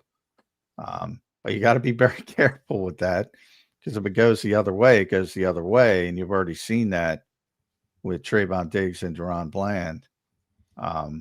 So I think you try to take advantage of their aggressiveness. And that's what the Eagles used to do with Micah as a pass rusher. If you can't block them, read them is what they used to do. So, right. And they do try to do that with the secondary as well. But yeah, I mean, Osa's a really good player. And probably a guy because he was overshadowed by Micah Parsons. I know they named him a captain down there, which is not the biggest, like who cares? But he's a better player than I think people realize. Certainly in this town, they might know it down there, but certainly in this town. John, what are some of the hidden matchups in this game that you think? One that comes to mind for me is Jake Ferguson, the Cowboys tight end, up against the Eagles linebackers. Now, I feel really good about Zach Bond, and I feel pretty good about Jahad Campbell too, but there is a learning curve for a rookie coming into his first NFL game, or even Trotter, who might struggle in coverage on a guy like Jake Ferguson. What are some of the hidden gems, and then maybe some of your thoughts on that Cowboy tight end matchup versus the Eagles backers and how to manage that if you're Vic Fangio? Yeah, well, you don't want linebackers matched up with Ferguson too often. That's not going to work out well. Doesn't matter who you are, any linebacker. That to me has got to be more safety centric, and that's obviously an advantage for the Cowboys. But in theory, Makuba would probably be better equipped, at least from a coverage standpoint, to handle it. But I'm not sure from a physicality standpoint. That's your questions with Makuba. But yeah, he's a good player. One of the advantages that they have, but he's not the most explosive guy either. So it's one of those things where, all right, if he catches 8 passes, just make sure it's for 70 yards, that type of thing. Make sure you tackle. No yards after catch, no extending it. And I think you'll be fine. But yeah, it's a difficult matchup from just a pure standpoint of, and all tight ends are good catching the football. I mean, same thing with their linebackers against Dallas. You don't want a linebacker matched up with Dallas Goedert. And if you do, it's probably something went wrong. So, it's kind of built into it. As Jonathan Gannon would call it, that's tough duty, but the thing about tight ends is you're trying to limit explosive plays, and you should be able to limit them as long as you play disciplined and fundamentally sound. But he might catch 8 passes. Yeah, one of those. If you're a Cowboys, you got to think they're going to be trying to get that ball out quick tonight, man. I mean, I don't know how good the offensive line is going to hold up, especially interior wise with Jalen Carter and Ajomo and Jordan Davis. Got to think they're getting that ball out quick, and they do have the quarterback that can get the ball out quick, and they have the receivers that can get open pretty quick. The question will be how Vic manages that to try and make their life difficult. Well, that's what the Eagles did so well last year, was taking away the first look for the quarterback. And basically is certainly in the Super Bowl. And you think that's Patrick Mahomes. Now, this is a veteran quarterback as well. But boy, the modern quarterback, and especially the younger guys, they are just lost when you take away that first read. Not Dak won't be in that category, but the Eagles also don't have Slay, which makes it more difficult. So, to me, the whole, by far the more interesting part of the game is Adoree and Sidney Brown, and to a lesser extent, Jahad Campbell. And those 3 guys, or if it turns out to be Makuba, either way, those 3 positions, you're going to see if they can hold up or not. And if it makes it easier for opponents, because if it makes it easier, you'll know, because Dak will take advantage of it. So you'll get a pretty good understanding of that early on. Not to say you can't improve. I expect them all to improve, whether it's moving to Jacorian Bennett and getting more athleticism and speed, whether it's moving to Makuba full time, whether it's going back to Trotter, whatever. I expect them to improve at those 3 positions as the season goes on. But I think early on, those are the 3 things you should have circled when it comes to the Philadelphia defense. Yeah, good stuff there on the game tonight, John. Getting close to that game tonight. What's your schedule today, John? I know you got to get down there pretty early, right? I imagine the traffic is going to be nuts today. Yeah, I'm going down way too early. I don't know. I haven't decided when I'm going down, but yeah, it's a lot of stuff. A lot of stuff you got to get done. Now Adam Schefter's created one other thing I got to get done.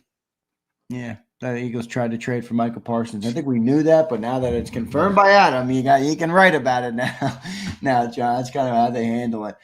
Good stuff, John. What do you expect from the Eagles running backs kind of in this game? I know Saquon's obviously going to do what he's going to do, and I think they're going to rely on him a lot in this game. But how much role do you expect for Will Shipley or AJ Dillon? I think they're going to try. And we had a guy. We did the show last night. I talked to Sal Palantonio. It was excellent.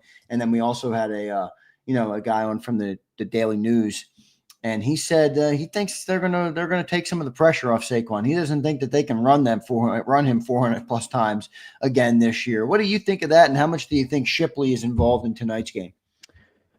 Yeah, I've talked to Nick enough about this to, and he hasn't lied to this point. So I don't think they're going into a game saying we got to limit Saquon's touches. I think that's the personality of the game. I do. I don't think they're going, Saquon can only touch it 20 times today. Like, it's not a baseball pitch count. If they need him to win, they're going to use him. If they're up by 2 touchdowns in the fourth quarter, they're not going to use him, and they're going to bring in Will and AJ to close it out. It's going to look very, very similar to last year. Hopefully, because the passing game is elevated, it takes care of itself, and he doesn't have to touch it as many times as he touched it. But I think and there's more people, and I get it, and there's more people that talk like that. Like, well, he can't touch it 392 times. He can't do this. He can't do that. That's not how they're approaching it. Right. They've given him the ball more this summer than last summer in training camp. Hopefully, I think one of the biggest indicators too is Will Shipley on third downs from the standpoint of, can he pass protect? Because if he can't pass protect, all of a sudden Saquon's got to play more third downs in obvious passing situations. So a lot of things factor into it, but when it comes to touches, it's not defined by Nick Sirianni in an offense. It's defined by, all right, are you playing from the lead? Is the defense playing well? Can we rest him in the fourth quarter? Do we need him to win the game? Are we behind in the fourth quarter? All that kind of stuff will determine Saquon's touches. They're not going into today's game and saying, oh, he touched it 25 times. We can't give it to him again. Like, I don't know if people think about it that way, but I mean, think about how silly that sounds. You're in the fourth quarter and you hit a pitch count. Yeah, and that doesn't make sense. John, potential rain tonight.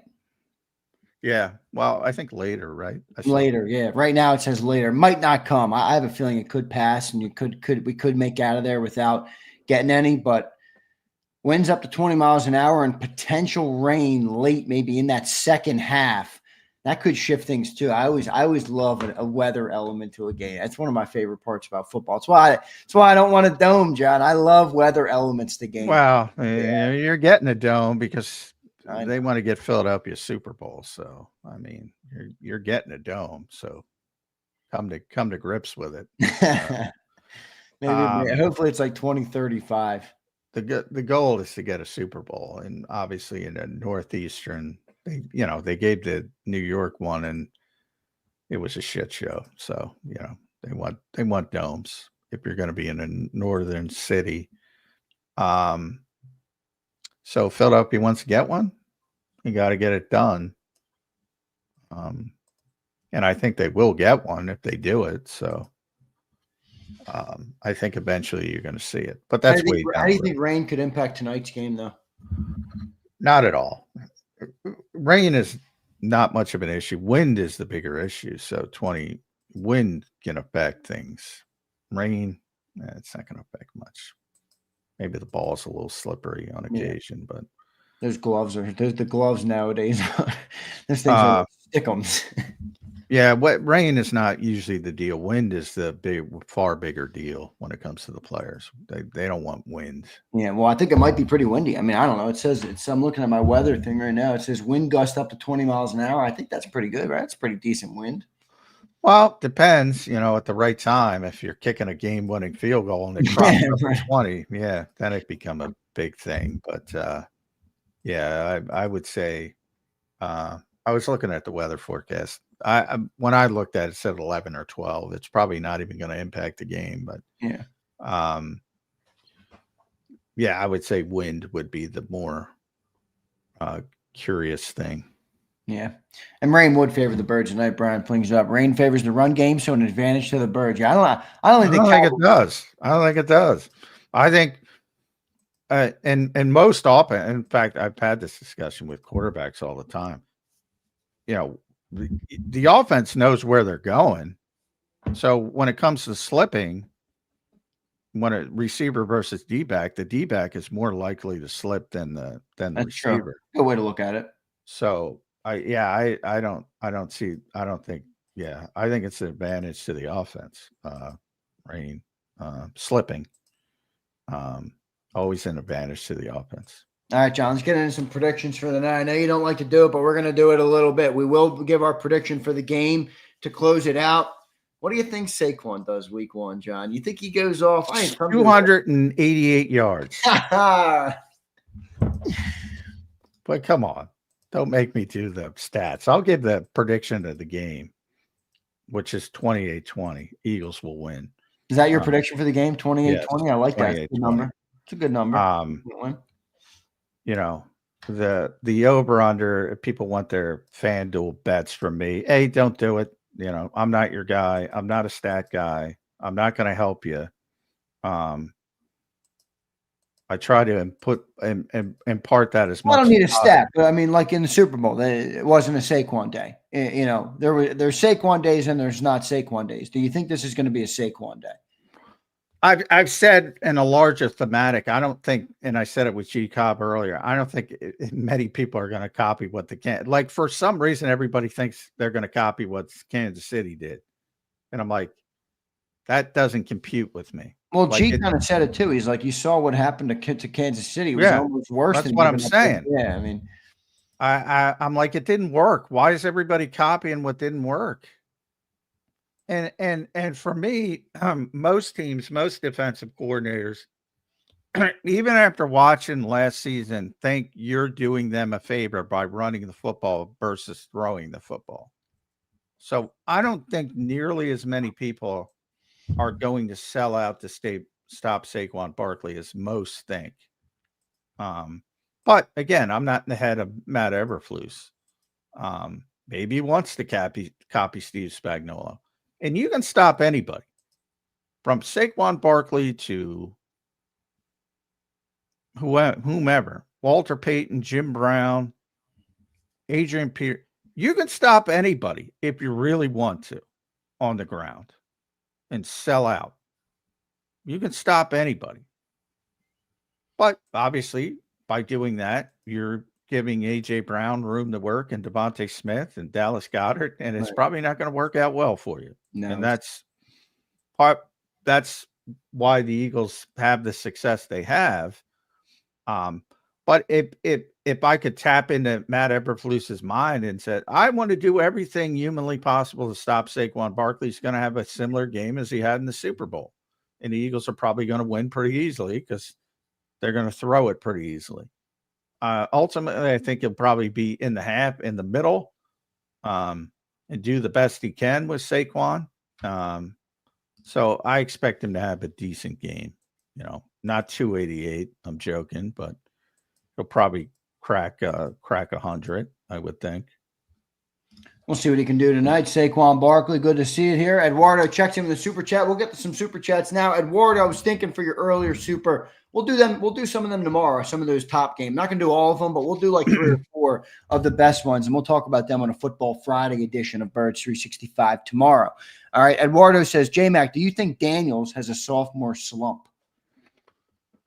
Depends on your different definition of sophomore slump. I think he's going to be a better football player. Does that show up on the stats column? Maybe not, for different reasons. But I've said it from the other end of the spectrum. I've said about Jalen Hurts, I expect him to have a much better season individually than he had last year. Doesn't mean the Eagles are going to win the Super Bowl. So a lot of people aren't going to recognize it, probably. But I expect him to have a better individual season.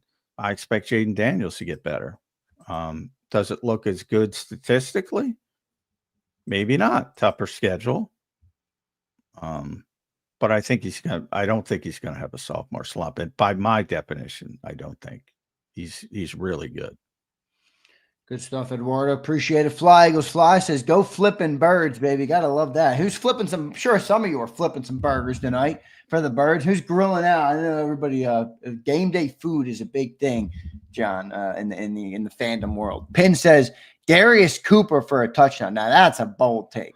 Yeah, I don't even think Darius is going to be active. Pin. No. You don't think he'll even be active? No. So how many receivers will they dress? 4. Yeah. You don't need 5 receivers. If we were better on special teams, or he was returning kicks, but he's not going to be doing either. Yeah, I mean, remember, you can only dress 48 people, and if but the Eagles don't have an emergency quarterback because McCord's not. So they'll be 47. That means 6 guys have to be inactive. I mean, and if you're elevating Marcus Epps, say, and Britton Covey, which they're going to elevate 2 players most likely, that means 8 guys on the 53. So keep that in mind when you're talking about. Yeah, I think Darius is the logical candidate to be inactive.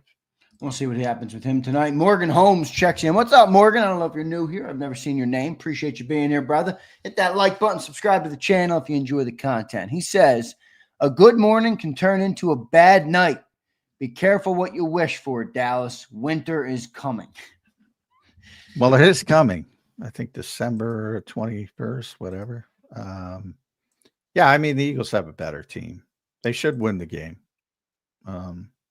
But I do think it's going to be a little bit more heavy lifting than most seem to think. I don't think they're blowing them off the field by any stretch. No, I don't think they will because it's week 1. I mean, I've consistently said that's the biggest advantage for the Cowboys. I mean, it's week 1. There's so much uncertainty in week 1. The ball bounces funny ways. It's almost like preseason football. Nobody's in kicking it into high gear. How do you gauge week 1, John? I asked Sal Palantonio. It's hard, man. It's hard. It's very hard. Very hard. So many teams don't play in the preseason, don't play their key players now. You have so much turnover. There's always, worst to first and vice versa. There's always teams that made the playoffs last year that aren't making the playoffs, that didn't make the playoffs that are making. And that's because the talent level from team to team is so close. Now there are a certain core group of teams that, are so good at the top of the roster. The Eagles, one of them, they're going to be good, barring catastrophe of injuries, which is always baked in. But yeah, this is a league which parity is strived for and parity is generally achieved. And that's why I laugh at the, college mentality of this team sucks and this team doesn't have, they all have good players, all of them. down to Carolina and Cleveland or Las Vegas and New Orleans and our old buddy Kellen Moore, who looks like he's up against it. No, he's up against it. Yeah, well, he's up against it from a quarterback standpoint. And obviously, that makes it very difficult. But he's got a bunch of good players. Well, he's got good players, but you got to. I mean, it's the NFL. Good players is everybody. Like you said, everybody's got good players. It's not enough. Well, that's my point. Yeah. Even the worst team. Both ways, though, doesn't it? I mean, you can have a great players, and then you play bad teams, and they still have good players. But you can be a bad team. Well, and that's nowhere in the room to compete. Well, and when you have a bad quarterback, you have to win a certain way. You have to win like 14-10 games, and that makes it very difficult. So yes, from a win-loss standpoint, New Orleans is going to be a bad football team. You can feel confident in saying that because they just don't have a quarterback. What they do have is, and I'm doing this off the top of my head, but what they do have is Alvin Kamara and Chris Olave and Eric McCoy and Cam Jordan, who's probably going to the Hall of Fame, and Demario Davis, and on and on and on. And those are just off the top of my head. Demario Davis, by the way, one of my favorite players. So if I'm a Saints fan, so be it. You don't get too many. Yeah, you've always liked Demario Davis for sure. I remember you talking. You don't get too many. You're a fan of shitty teams, but they have a bunch of good players. Every NFL team does. They have a good kicker too. Blake Rupe, good kicker. Not that matters, but you get my point.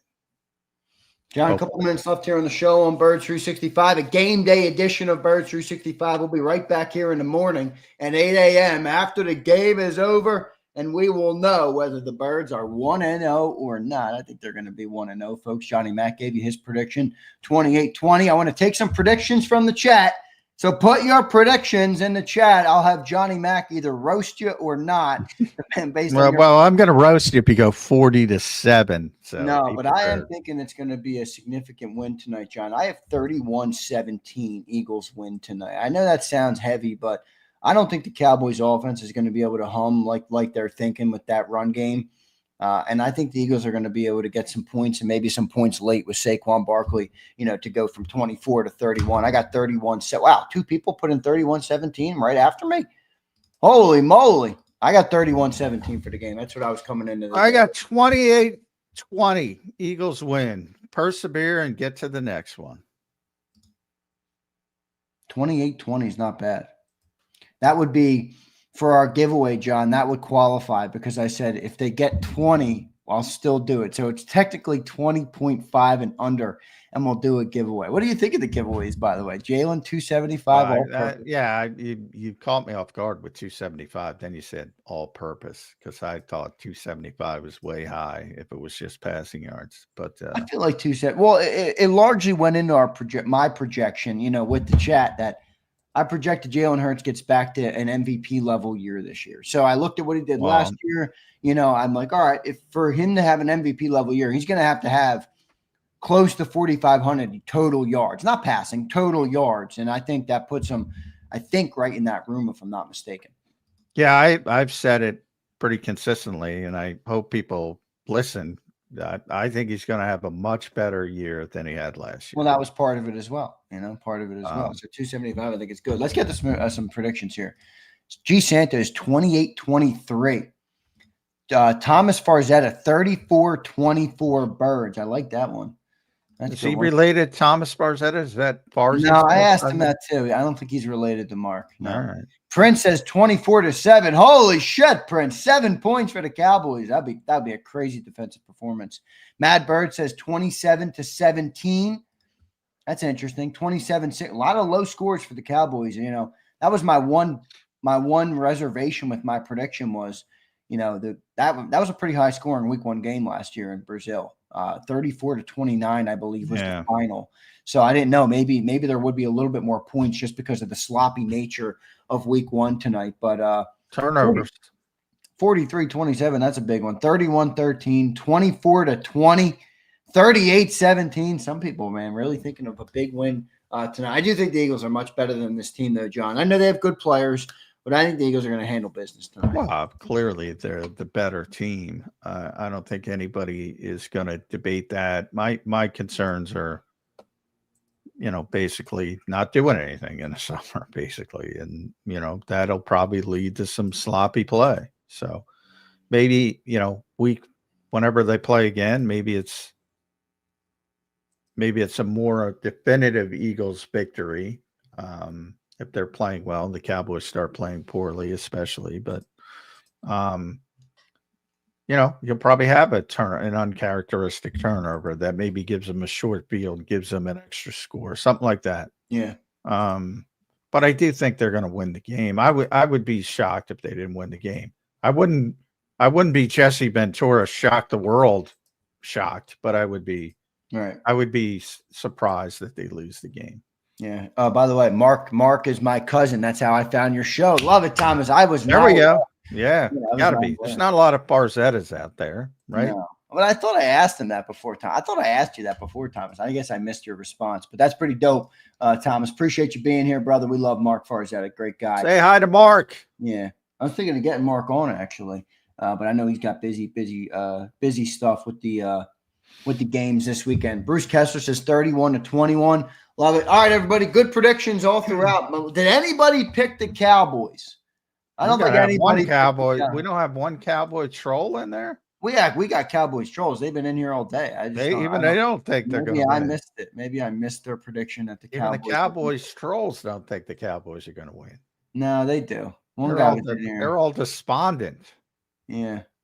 Cowboys trolls, you better reveal yourself. Texas Boy did. So Texas Boy was in here. He picked the Cowboys as they always think. All right, Johnny Mac, your final couple thoughts here on the game. It's game day. We've been talking about it all off season long, and it's finally here.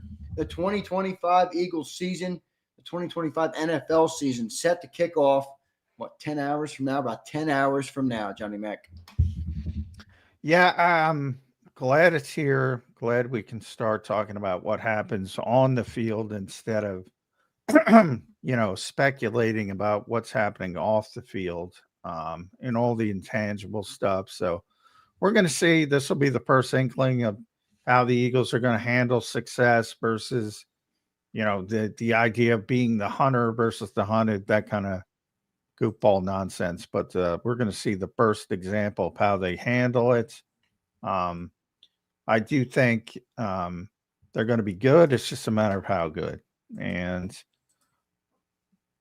I'll be mainly like training camp. I'll be mainly focused on the defense, hyper focused on the defense to see how those three positions look early in the season. Edge, corner, safety. Yeah. 4. I take it back. Linebacker. Edge, corner, safety, weak side linebacker. Yep. Me too. Those are really the 4 spots, Johnny Mac. John, good stuff. Great show today, brother. All right. You got a long day. We got a long night ahead of us, John. We will talk to you on the pregame show. All right. Pregame show kicks off at 6:30. Probably best to get you on early because of the stadium. Stadium's going to fill up. So we probably want to get you on in there pretty early, John, on the pregame show. And then we'll talk to you on the postgame show as well after you wrap up with all the players. It's going to be a long one tonight, John. But yeah, I'm planning on getting locked into Lincoln Financial Field, so that'll be fun. Yeah, I don't know why they would do that opening night. It's like fucking the guy's got to work. I mean, how many? They will do it. They will do it. They don't give a shit, man. I have to do the show from the car. Johnny Mac, great show, brother. I will catch you later on tonight for the pregame show with the week number 1 Eagles versus Cowboys kicks off tonight. John, thank you, brother. All right, thanks all. All right, thanks, Johnny Mac. There's Johnny Mac. John McMullen. Give him a follow on X at JF McMullen, the number 1 Eagles beat reporter. All right, good show today, everybody. G Cobb was great. It's game day. It's game day, everybody. I see all you guys in the chat. You want a little energy? I'll give you guys some energy. Guys, you don't change the spots on a leopard.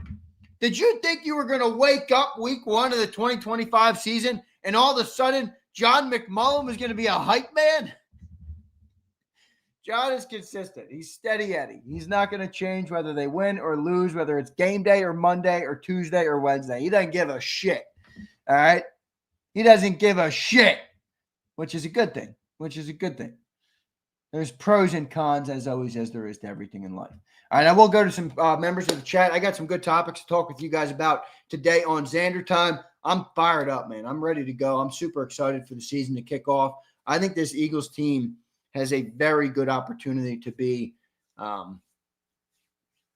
another, to go on another Super Bowl-esque run. Now, it's obviously a lot of things have to go your way. There's no guarantee of that. Yesterday, we talked about expectations in the afternoon show. It's like, as an Eagle fan, and I'll ask everybody here, as an Eagle fan, how do you gauge the expectations coming into the year? It's like, you want to win the Super Bowl, obviously.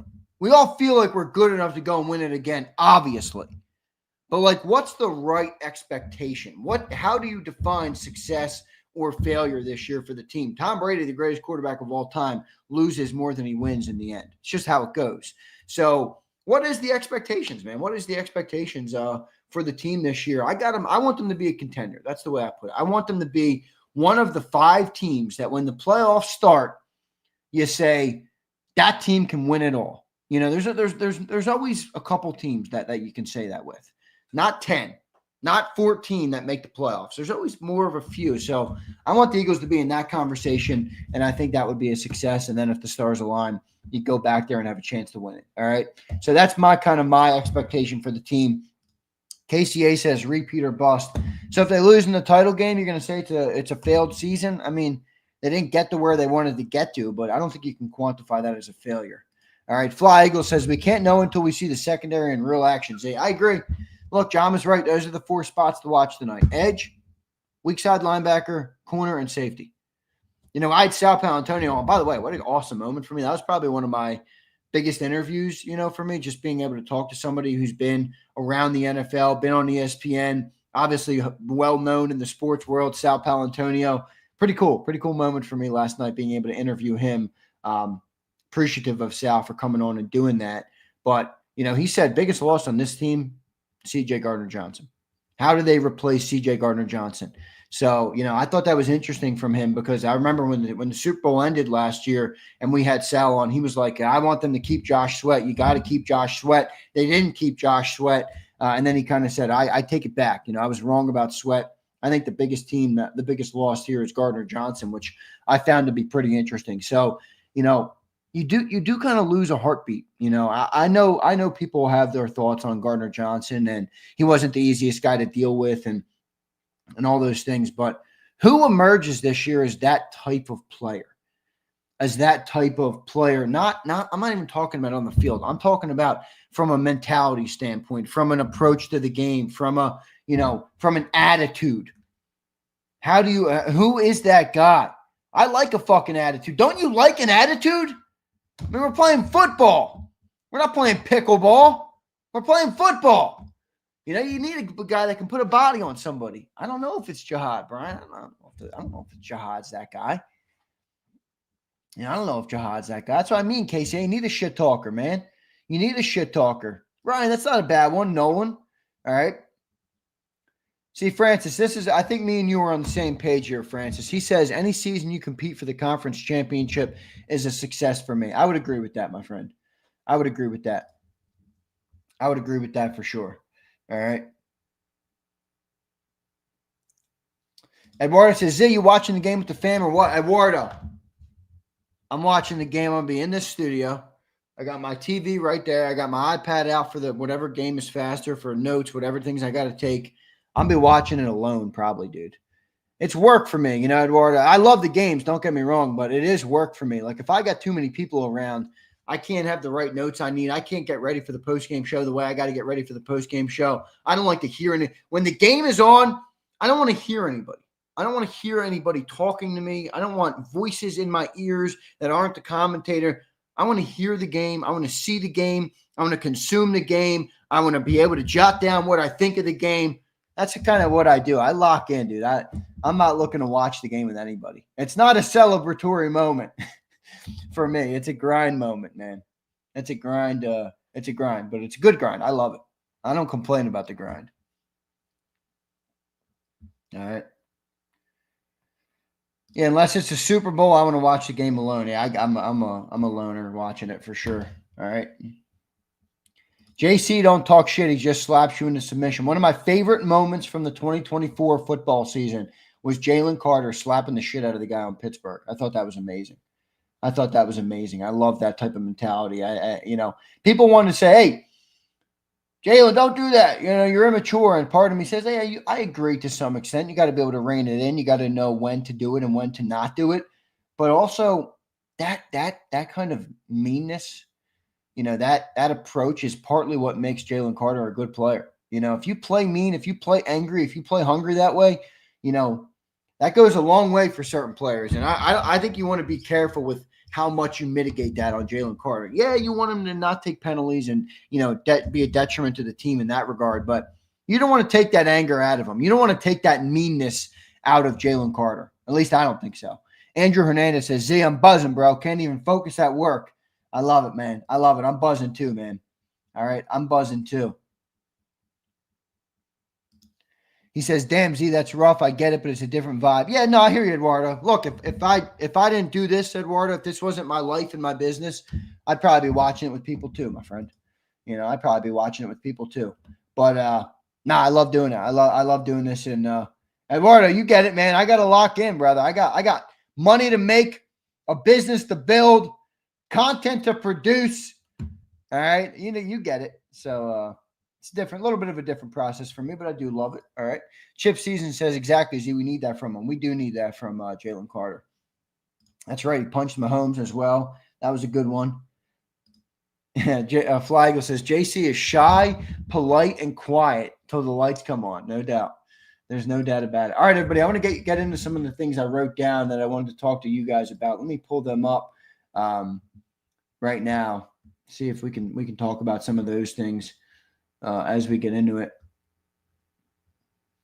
Where the hell did I write these things down?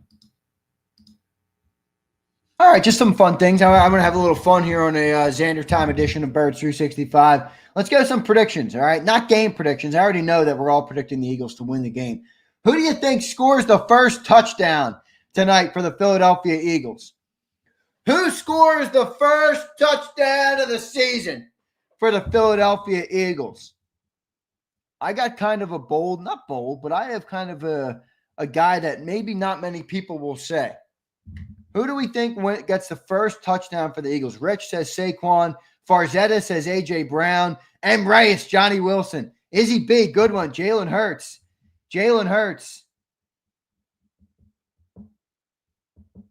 Josh B, what do I got to update? Just email me or DM me or something on Twitter. I'll look at it. Dotson, that would be crazy, Vitality. All cards, you got who I'm predicting. I'm predicting Dallas Goedert. First touchdown for the Birds will be Dallas Goedert. I was going to go Jalen on a running play. So shout out Izzy B. That was a good pick by you. A couple guys got Hurts. Jason A-Team has Hurts as well. But I think Izzy B was the first person to put in Jalen Hurts. So I'll give her credit for that. I think Jalen's a good pick too. But I got Dallas Goedert. What do you think? I think Dallas Goedert could have a big year this year. I think Jalen wants to get him involved early and often. All right. So I got Dallas Goedert. Marina Sands says Dylan. I don't think so on that. I don't even know how much play he's going to get. Go Birds, go, says Devontae Smith. I love that. I think Devontae has a big year this year. So one of my predictions for the season, guys, that I've come to grips with recently is I think A.J. Brown has the best season of his career by a long shot. I think he's 1,700 plus yards this year, maybe 1,600 plus. His best years here, I think, were 1,450. I'm looking at 1,600 plus for A.J. Brown this year. I think A.J. Brown has his best year ever as a football player this year, as an NFL player. I'm predicting a massive year for A.J. Brown. I think he's going to be huge. I think he's going to dominate. And I think if you're Jalen Hurts, I'm going to that guy all day, man. Nobody can cover A.J. Brown. Even last year, guys, when we were dominating, I found myself always saying, why don't we fucking throw the ball to A.J. Brown? He's the best slant receiver in football. And we were dominating, so you can't really complain about it. But I found myself saying that so many times last year And I think that's going to be one of the things that Jalen, remember, Jalen started last year without Jason Kelce, and he really took over at the line of scrimmage. And if you go back and watch some of the tape from last year, you watch game 1 and you watch the Super Bowl, the difference between Jalen Hurts at the line of scrimmage is like night and day. It was like night and day. So I think with him getting better at that, he's going to be able to find those, easier this year, the hot routes or whatever you want to call them, and get A.J. Brown involved. I mean, A.J. Brown to me is like Saquon Barkley of receivers. Like if I told you, oh, they're not going to use Saquon Barkley that much, you'd be like, what are you, dumb or stupid, or both? And I would agree with you. It's Saquon Barkley. Give him the ball. Well, that's how I feel about A.J. Brown. It's A.J. effing Brown. Give him the rock. And I think he's going to have a huge year this year because the Eagles, look, you don't win the same ways in the NFL. Things are going to change no matter what, whether we want them to or not, whether we project them to or not. We think they're going to come back and run the same way, do it the same way they did last year. They can't. Defense won't be the same. Offense won't be the same. Saquon might not be the same. There's variables, man. It shifts. So one of my things that I think will shift this year is that A.J. Brown just has a huge year. I'm going to tell Sills this too. He's probably going to lose his mind. All right. How about that, bud? I saw that, man. We talked about it. ESPN reporting the Eagles tried to trade for Micah Parsons. Yeah. I love it. I would have wanted him. I would have taken him, guys. I told you I would have taken him. All right. Gabe, what's up, Gabe? I see Goddard solidifying his spot in the top tight ends this season. That would be big, man. All right, that would be big. Black Batman? Is that? I thought he was Swole Batman. Aren't all Batmans black? And certainly all the Eagles Batmans are black, right? Who do we call Batman on the Eagles? Oh, no, Jason Kelce was. I guess he was the white Batman. He was the fat Batman, right? And then you have Devontae Smith, I guess, skinny Batman, which I think is kind of dorky. I don't want to call Smitty that. Smitty's better than that. All right.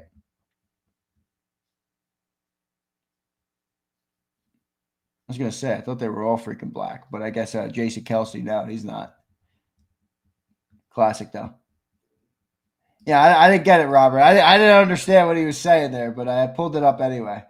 Rich, it's Swole Batman. Rich, I don't know what you meant, all right? I don't know what you meant. Abe, I love your profile picture of Clint Hurt. It's hilarious. I love Clint Hurt, all right? Slim Reaper already pushing the skinny narrative. But why? Does he call himself that? I don't know. I feel like football, do you want to be called skinny? I don't know. Ryan, I'm sure you'd like to be called skinny. A.J. Brown will have a huge year, and then they will trade him in the offseason. No, I don't think they're trading him this offseason. Philly Don says, Z, how many yards you have Smith getting this season? I have him with 1,200 plus, both him and A.J. with over 12. Well, Don, because I predicted such a high number for A.J., I don't know if it would make sense to double down, but I do think Smitty's a 1,000-yard receiver again. I think he's a 1,000-yard receiver. I don't know what that looks like, but I think he's a 1,000-yard receiver. But I got AJ. I think AJ really takes off, man. I really do. I want to see them I want to see them treat AJ Brown like they treat Saquon Barkley. That's what I want them to treat. AJ Brown is that good of a receiver. Treat him like he's Saquon. Get him the ball, get him hot routes, get him on the slant route, get him going deep. Last year John used to say it was too predictable. Every time they found him in man coverage on the outside, they threw a go route to him. So Keith says, I love skinny Batman. Kobe called him that right before he caught that one-handed touchdown versus the Jags. Yeah, no. That's all right. I think there's better names for him. What they call Devontae Bama? I think the Slim Reaper. I forget. I don't remember, man. I don't remember. I don't exactly remember what they called him. All right. Can we start calling Eagles defense? I don't like that, Gabe. Come on, Gabe. That's shitty. Who is Cars? Is she in here? Cars is she works with me, Abe. She's tremendous. Cars, great to have you in here. Appreciate you being in here. She's my personal VA, Abe, so she does a great job. She's helping Jacob a lot in the back end. So treat her with respect. You hear me, Abe? Treat her with respect. You hear me, guys? Cars is a legend in the JAKIB streets. She's quickly become a legend in her first month with me. All right. I didn't know she was in here. Where is she? There she is. Look at her. She's fired up for the game. She knows what time it is. Good to have you in here, Cars. All right. What is it? Cars, welcome to the Thunderdome. You come in here. Look, who the fuck is Cars? Yo, Abe, what do you own this chat? Abe, who do you think you are, Abe? Abe, who do you think you are? He comes in here. Who the fuck is this? Who is this new person? You can't be in my chat. Come on, Abe. All right. Come on, Abe. Gotta love it. Devin Parker, member for 11 months. What's up, Devin? Good to see you back in here, brother. He says, just started my delivery morning by trolling a Cowboy fan. LFG Birds, I'm pumped up today. Jalen for the first touchdown. Love it. Love it. I like Jalen for the first touchdown. All right, a couple other things that I want to do. Who gets the first sack this year? Who gets the first sack this year? Who gets the first sack this year? Who do we think gets the first sack this year for the Birds? No one? Jalen Carter, that's who I'm thinking. A Jomo RC3, I like that. Hunt. Wade the page, says Hunt. A Jomo or Jalix? I was going to go Jalen Carter. Set the tone for our boy Jalen Carter. He's about to be. Remember, guys, on the Big Z, in the Big Z Book of Revelations, which we will refer to many times this season, all right?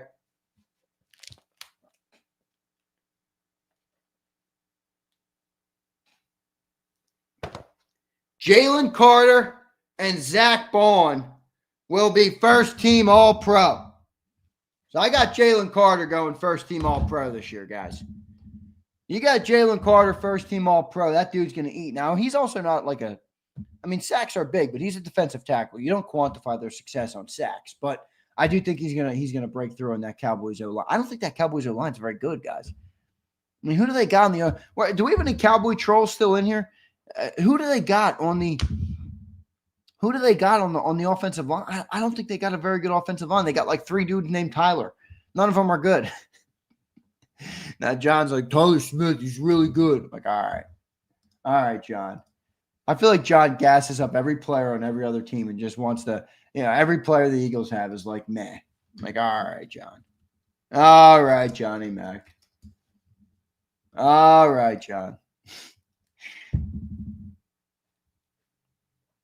Tyler Booker. Yeah, now he's the left tackle, right? Yeah, that rookie guard is cooked. Cowboys are Team Tyler, and none of them are effing good. Although, again, John tried to tell me how good Tyler Smith was. Did Tyler Smith grade out good last year? What is this, year 2 for him? He's only 24 years old. They're working on an extension for him is what the news around him is. Yeah, what's up with that, Ian? Have you seen Osa, J-Mac making him out to be Aaron Donald? I know. It's like, oh, my God. He freaked out at me because I said a Jomo might be better than him. I'm like, all right, dude, what? Osa's good, yeah. Is it? Really? Pretty sure more of a Jomo probably graded way higher than him last year, too. Let's look it up.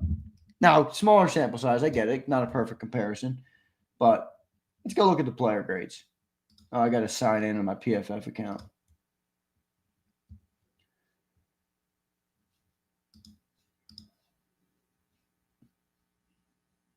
Yeah, I don't know what's up with that. Tyler Smith. Let's see what this guy's graded out as. 20. No, that's not who I wanted to look up. Sorry. Osa. Let's see what this Osa dude's graded out as. 38th out of 220 defensive interior guys overall grade. In the pass rush grade, he was 11th out of 220. And then run defense, 117th out of 220s. Oh, good. So another guy who can't stop the run for shit. All right. Another guy who can't stop the run for shit is Osa. Guy was ranked bottom of the 117th on the interior defensive defensive linemen against the run. Yeah. Now let's go look at Moro Ijoma. Again, smaller sample size. I know it's not the perfect comp.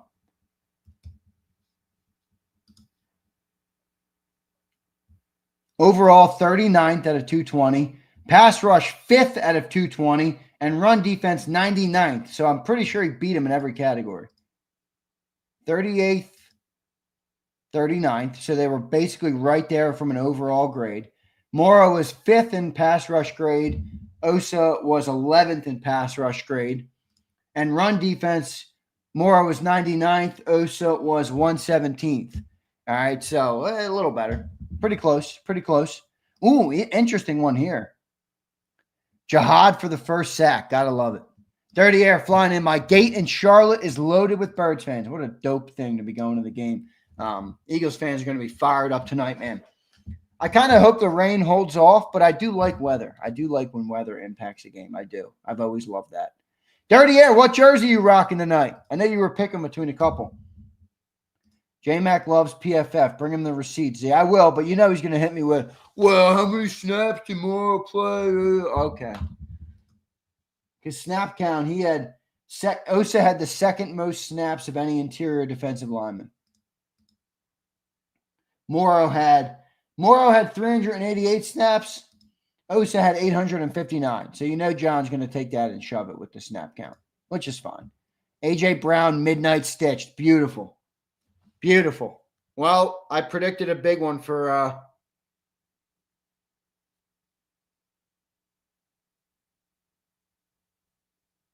Josh, got your DM. I'll handle it after. Thank you, brother. Might not handle it today. It's game day. All right. Imagine how happy J-Mac will be if it rains on banner day. You got to love it. J-Mac really is the curmudgeon, and he owns it. He loves being the curmudgeon. You know, I was cracking up at Prince, like, we need some energy. I'm like, Prince, you've been watching Birds 365 for a year. The Birds won the Super Bowl last year, and the game and the show after the Super Bowl, John didn't have a lick of excitement in his voice. Not even a smidge.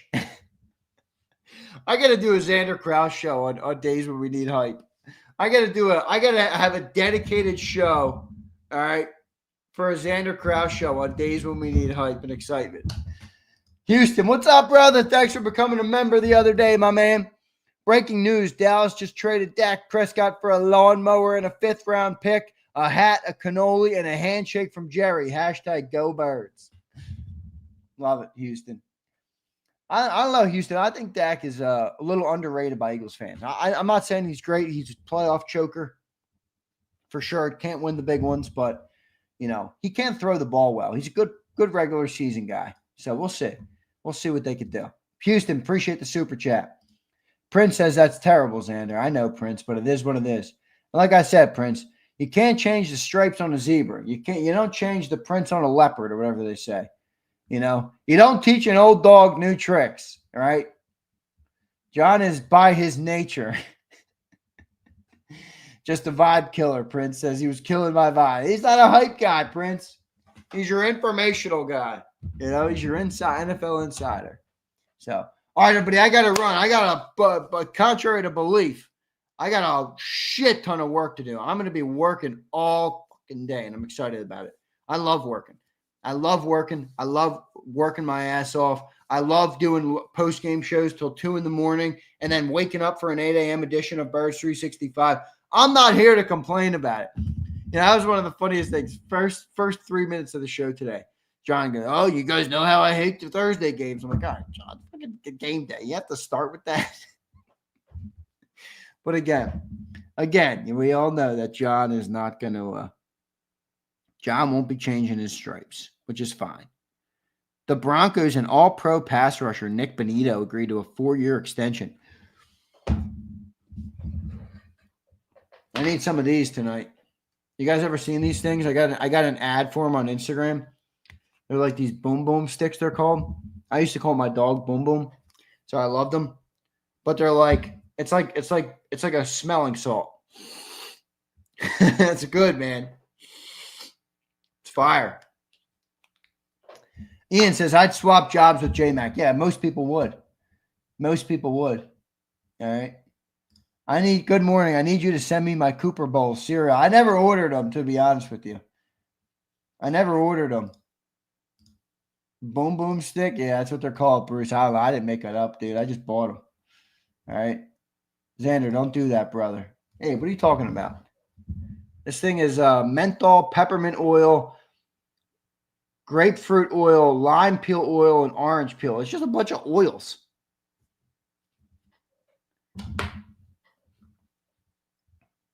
I ordered some cereal. All you guys ordered cereal, all you nerds. All you nerds ordered cereal. I love it. All right, everybody. Love all you guys. Let me go. I got to get to work here. I got some things I got to accomplish before the game tonight. Got to set up the game day shows. We'll be doing that next. So looking forward to it. But, guys, appreciate everybody for being here. Hit that like button. I will catch you guys later on today in the National Football Show, and then a massive night of content. The pregame show, the halftime show, the postgame show will go late, and then we'll be right back here in the morning with Birds 365. So thank all you guys for being here. Hit that like button. See you next time, everybody. You've been listening to Birds 365, the destination for the passionate Eagles football fan who bleeds green. If it's Eagles football, we're talking about it. Debate inside the locker room and guests that are some of the greatest football minds from around the region. We hope you enjoyed the show. We know we had a blast. Make sure to like, comment, and subscribe, and we'll be back soon. But in the meantime, hook up with us on social media at JAKIB Sports. See you next time on Birds 365.